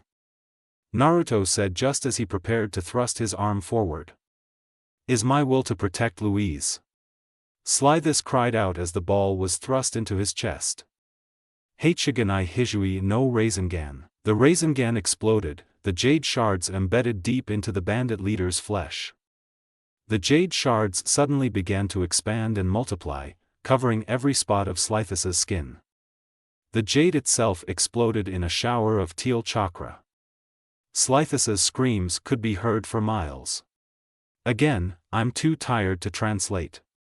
Review please. Ja Ne. Omake 1. Notes, just an omake this chapter. Disclaimer, if I owned Naruto, Jiraiya would have rubbed off on him just a little bit. A Kitsune's dream omake 1. Sakura giggled as she continued to stalk, follow the dark-haired Uchiha. A couple dozen other girls followed her. Sasuke was walking towards his home after a long day of training. His new ambition now was to find a way to get Naruto back to the village. Suddenly another group of girls stopped Sasuke in his tracks. Halt! This is Uzumaki Fan Club territory. Identify yourself. A girl with a beanie and orange hair said. Sakura huffed. It was the girl she had met on a mission to Rice Country. The girl, Sasami if she could remember her name correctly, had apparently met Naruto before and was now part of his fan club. Yes, people, Naruto gained a fan club after he left. The club was made up of converting Sasu fans and people who came to Konoha after meeting or hearing of Naruto. Uchiha Sasuke. Sasuke said. Sasami nodded and motioned for him to pass. A girl with bandages on her face and body stopped him. What is it, Isarabi-san? A third girl with a Hoshigakure Hitayate said. We have no qualms against you, Uchiha-san, but we do have conflicts with your fan club. The fish girl said, looking over Sasuke's shoulders. The raven-haired teen turned to find his fan club, armed to the teeth with pillows and rope. Sasuke turned back to find the Uzumaki club had taken pillows out as well. Hokuto, the Hoshigakure girl, squeezed her pillow, which made a curious click-chick sound. The Uchiha slapped his forehead. Not again. Tsunade looked out of her office window to find a large cloud of dust appearing on a nearby street. She could faintly hear sounds of girls screaming and pillows thumping. Uzumaki. Uchiha. Blonde hair is the best. No, raven hair is. Nothing can match clear sky blue eyes that can look into your soul. Dark obsidian eyes that suck you in are way better. The big busted Hokage sighed. It was a phenomenon in Hidden Village history. Two major influential males had caused a civil war between several of the young females. This conflict was way more dangerous than any of the great shinobi wars. Sasuke clung to the side of the wall, avoiding the horrific battle in the street. A ridiculously fat girl clung to the wall next to him. The fangirl war has begun, bitches. Let's go, you Uzumaki skank. Uchiha tramps. Feel the orange rage. Bow down to our brooding fury. Go Kiba. The fat girl said quietly. All the sounds and movements stopped. Get her. The two clubs roared in unison. They stampeded into the poor girl who was the only current member of the Kiba fan club. Sasuke sweat dropped as he shunshined out of the area. He ignored the girl's cries for her idol. Achoo! Kiba sneezed, spraying snot all over the luxurious dinner that his mother had taken 6 hours to cook, not counting the hour it took to prepare. Gomen, Kachin. My fan club must be talking about me again. Some twitched. Review please.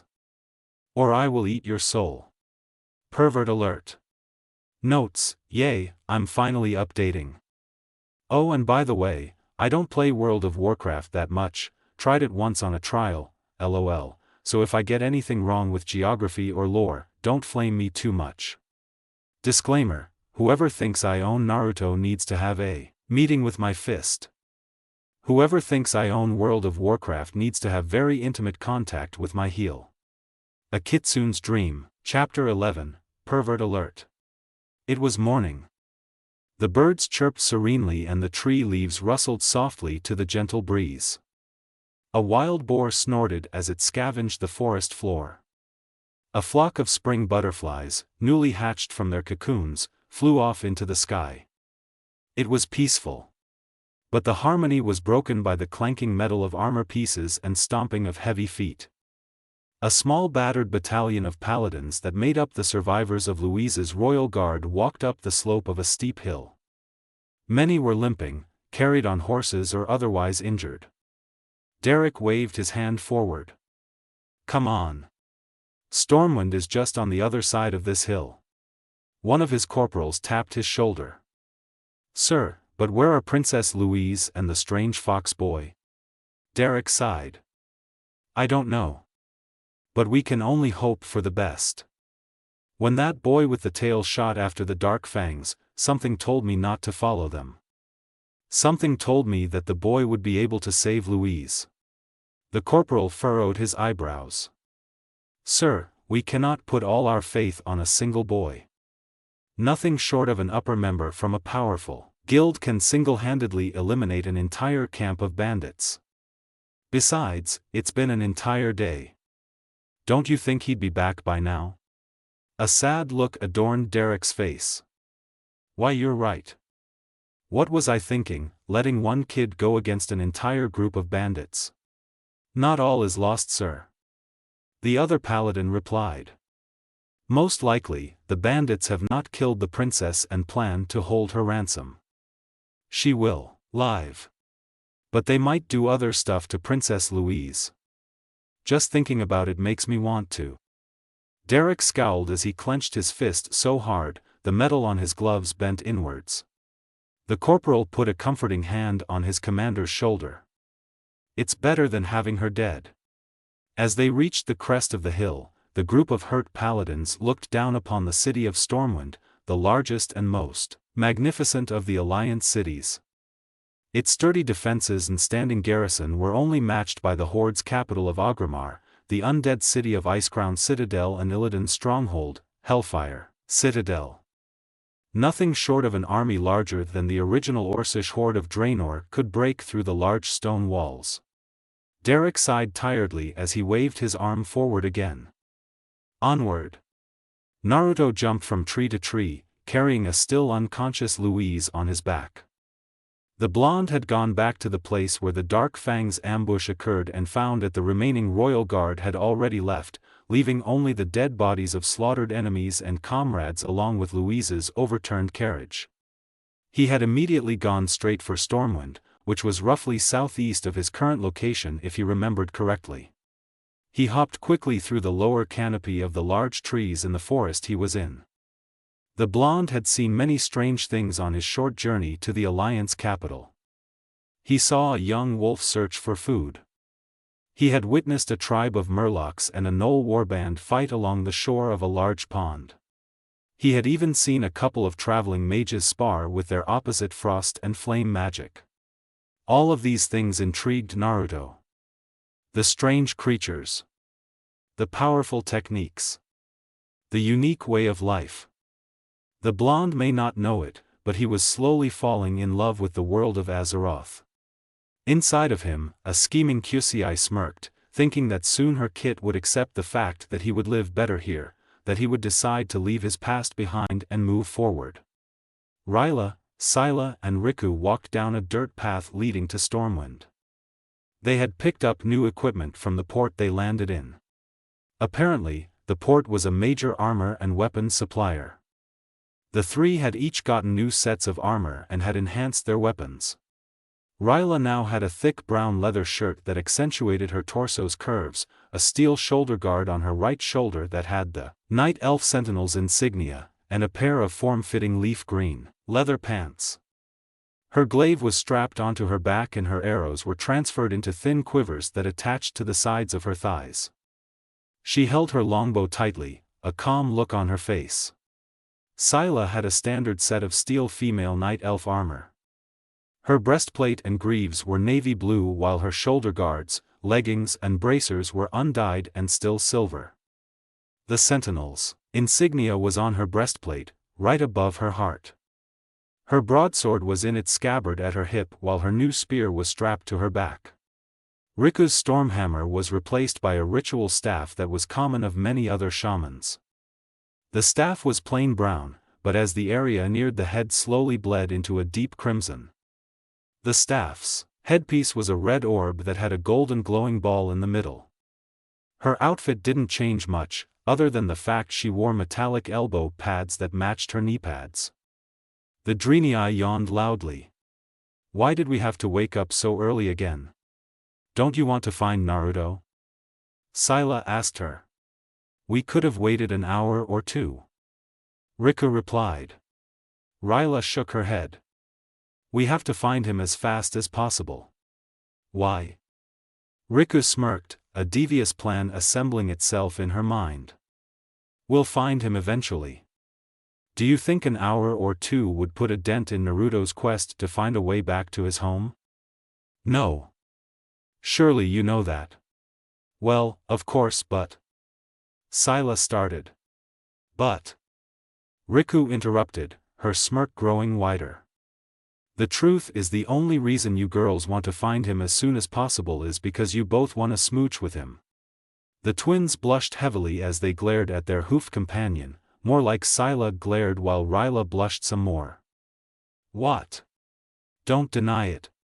Scylla narrowed her eyes. At least I don't whisper, please use that tail some more, then moan like a horny troll in my sleep. Now it was Riku's turn to blush. The sudden red on her cheeks contrasted horribly with her blue skin. I do not. Ryla decided to join in.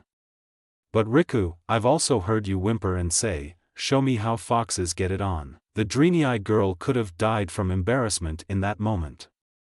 The twins high-fived each other and laughed as Riku tried to burn holes through them with her eyes.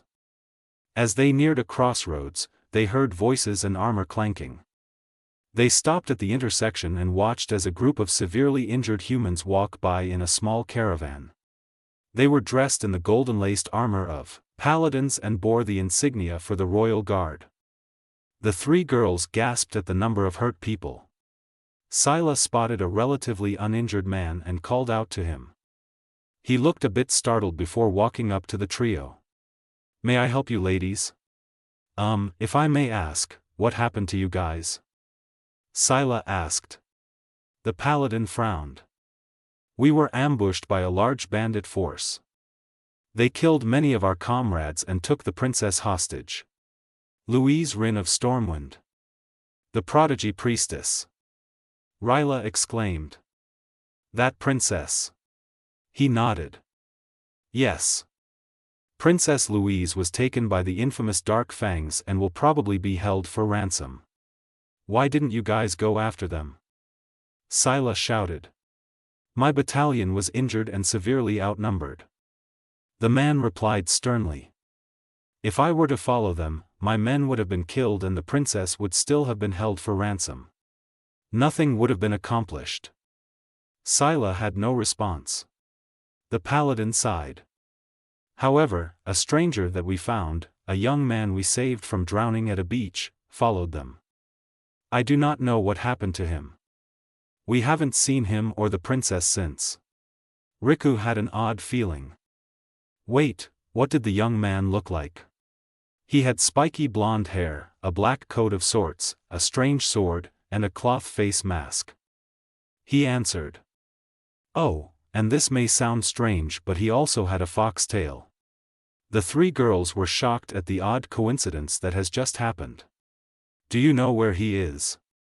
Ryla blurted out. The man was startled at the sudden question. I don't really know. Although if he did manage to save the princess, he would probably head to Stormwind. As soon as we get to the city, we'll have the king send trackers to search for them. We can only hope for the best. The two night elves and one Draenei looked at each other and nodded. Can we help you search for them? Riku offered, unlatching her ritual staff from her back. Naruto looked at the small parchment with several markings of tree-like symbols, dots, lines and a big-ass castle-like structure that was called a map. The blonde then looked up around him, studying at his surroundings. He nodded before putting the map away. He picked up the still unconscious princess that leaned at the base of a nearby tree. Naruto jumped off back into the canopy, hopping at full speed. Do you even know what direction we're going in? Kitsune dryly remarked. Nope. King Anduin Rin, newly appointed king of the human kingdom of Stormwind, listened intently to Derek's report. The paladin captain was kneeling with his head bowed at the base of the small stairway leading up to the king's throne. Scylla, Ryla and Riku kneeled as well to the left of him. Then the boy went in pursuit. He moved at incredible speeds and was radiating a blue and orange aura. No one in my party has seen either of them since. Derek finished. The king nodded slowly, absorbing the information. And why, if I may ask, did you not pursue along with the boy? If he was radiating such powerful aura, then he would have been a winning factor when rescuing my daughter. Derek bowed his head even lower. I'm sorry, my lord, but most of my party was either dead or crippled. We would not have been able to track, let alone follow them even if we tried. I concluded that the best option was to return to Stormwind and notify you. Anduin sighed and rubbed his temples with his right hand. To his left, on a slightly smaller throne, sat his queen and wife, Jinzi Rin. The regal woman took her husband's hand and squeezed it lightly. Do not worry, dear. I'm sure Louise will be fine, she said. The king returned the squeeze. I understand your actions. However, I cannot help but be disappointed in you, Captain. Derek remained in his bowed position, not saying a word. Ryla and Scylla looked at each other before nodding. Scylla stood, catching the king and queen's attention. Your Highness, we would like to aid in the search of the princess. May I know why? Anduin inquired. Aiding our noble human allies in a time of crisis would be an honor, Your Highness. Scylla answered. And besides, the boy that pursued the Dark Fangs is a companion of ours. We want to make sure he is okay. The king nodded. He waved his hand at a nearby servant, calling him over. Gather the finest hunters within city walls and rally them. Anduin ordered. The servant bowed and left the throne chamber in order to spread the message. Sasuke ran through hand seals faster than most jounin as he gathered his chakra. The last Uchiha took a deep breath and brought his hands to his mouth. Katan, Karyuden no Jutsu. A large flaming dragon burst out over the lake he used to train Katan Jutsu with. The dragon roared, flames shooting from its maw, before it crashed into the water, spewing a cloud of steam. The water boiled for a split second as the intense heat of the jutsu reacted with the lake's cool. Kakashi nodded from his position behind his apprentice. Good job, Sasuke. You executed it perfectly. Sasuke nodded, wincing at the slight burns around his mouth. Any news of Naruto? He's still missing. Jiraiya-sama is still waiting for the Gama clan to contact him. The mask-wearing shinobi answered. The raven-haired boy grunted. It had been a week since Naruto's disappearance. At first, the unfortunate news was only known by Tsunade and her closest advisors, along with Jiraiya and Team 7. But soon enough, the entire village knew and most of the civilians were partying. They all thought he was dead. Sasuke couldn't take it. The only reason the Uchiha was still in Konoha was because of his promise to become Hokage in Naruto's stead. Sasuke was supposed to protect all of their friends for him, and to never abandon them. Sakura, being the idiot she was, almost got both of them and their replacement teammate, Sai, killed in the Chunin exams in Kumogakure. She had started a fight with a blonde-haired examiner who mocked Sasuke's skills. It turns out the examiner was a Jinchuriki and attacked them after Sakura insulted the mental ability of blondes. Sasuke, having a bit of experience fighting Jinchuriki, Gaara and Naruto, managed to hold her off by going Cursed Seal level 1 until Kakashi and other Kumonin got her under control. Sasuke was slowly getting used to the power, the reinforcing seal applied by Jiraiya keeping Orochimaru's influence from him. Tsunade punished the Pinkette accordingly, banning from duty for a full 2 months. So now, Sasuke became the official apprentice of Kakashi, although he and Sai still learned the same things while under the status of team. Sasuke wasn't the only one improving. The rest of the Konoha 11 had become great in their own rights during the short 3 years since Naruto's exile. Tsunade had taken Ino and Hinata as apprentices and the two have become some of the better medic nins in Konoha. Shikamaru enjoys a part-time job with Konoha's Tactics Division, where he sleeps during meetings. Chuji was found to have the ability to consume the dreaded 3 Akamichi pills and still survive, albeit with minor chakra exhaustion, and soon became legendary all over the elemental countries as the Butterfly of Konoha. Niji became a Jounin sensei, somehow ending up teaching the self-proclaimed Team Naruto, Konohamaru, Moegi and New Dawn. Lee, not being able to reach Jounin due to his condition, turned into the second most feared special Jounin in Konoha, behind Anko. Shino and Kiba each became some of the best hunter nins this side of IWA. And as for Tenten got herself a big-ass hammer and made her battle cry famous throughout the shinobi world. Bam! Bam! When can I learn Raikiri, Kakashi-sensei? Sasuke panted, steadying himself. Your chakra reserves are still too small. The silver-haired man answered. However, since I don't have an heir, I need someone to pass the Inu summoning contract to. The raven-haired teen looked up at his teacher in surprise. Really? You'll let me sign it? Nope. I was hoping Kiba would, since of his connection with canines. Bastard. Jiraiya giggled under his breath as he peeked through the small hole he made in the wooden fence separating him and his subjects of research. Wow, Kyumo has a lot of hot women. Ooh. That busty blonde over there is a keeper. Maybe I'll pair her with the Naruto-based character in my new book. The perverted author giggled, sketching on his notepad. Suddenly his foot tapped on something metal. He looked down to find a recorder with a note attached to it.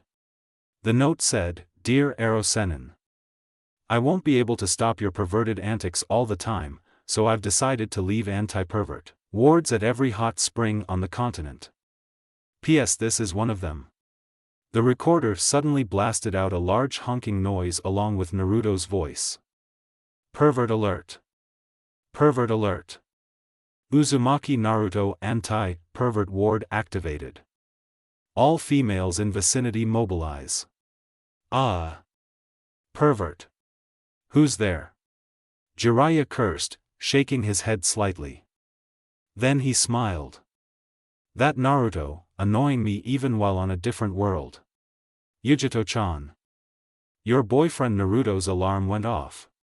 He's not my boyfriend. But whoever's out there better be ready to feel a butt full of demon chakra." A loud roar echoed through the area. Jiraiya cursed again. He took off, screaming at the top of his lungs as a dozen Kumokunoichi went in pursuit. "Damn you Naruto!" Naruto sneezed, stirring Louise from her slumber. "And Naruto? Where are we? I have absolutely no idea. I told you to take a left when we passed that big tree. Now we're totally lost." "Shut it, Kyusei. Boom ba doom, bam bada doom, ba doom." Review please.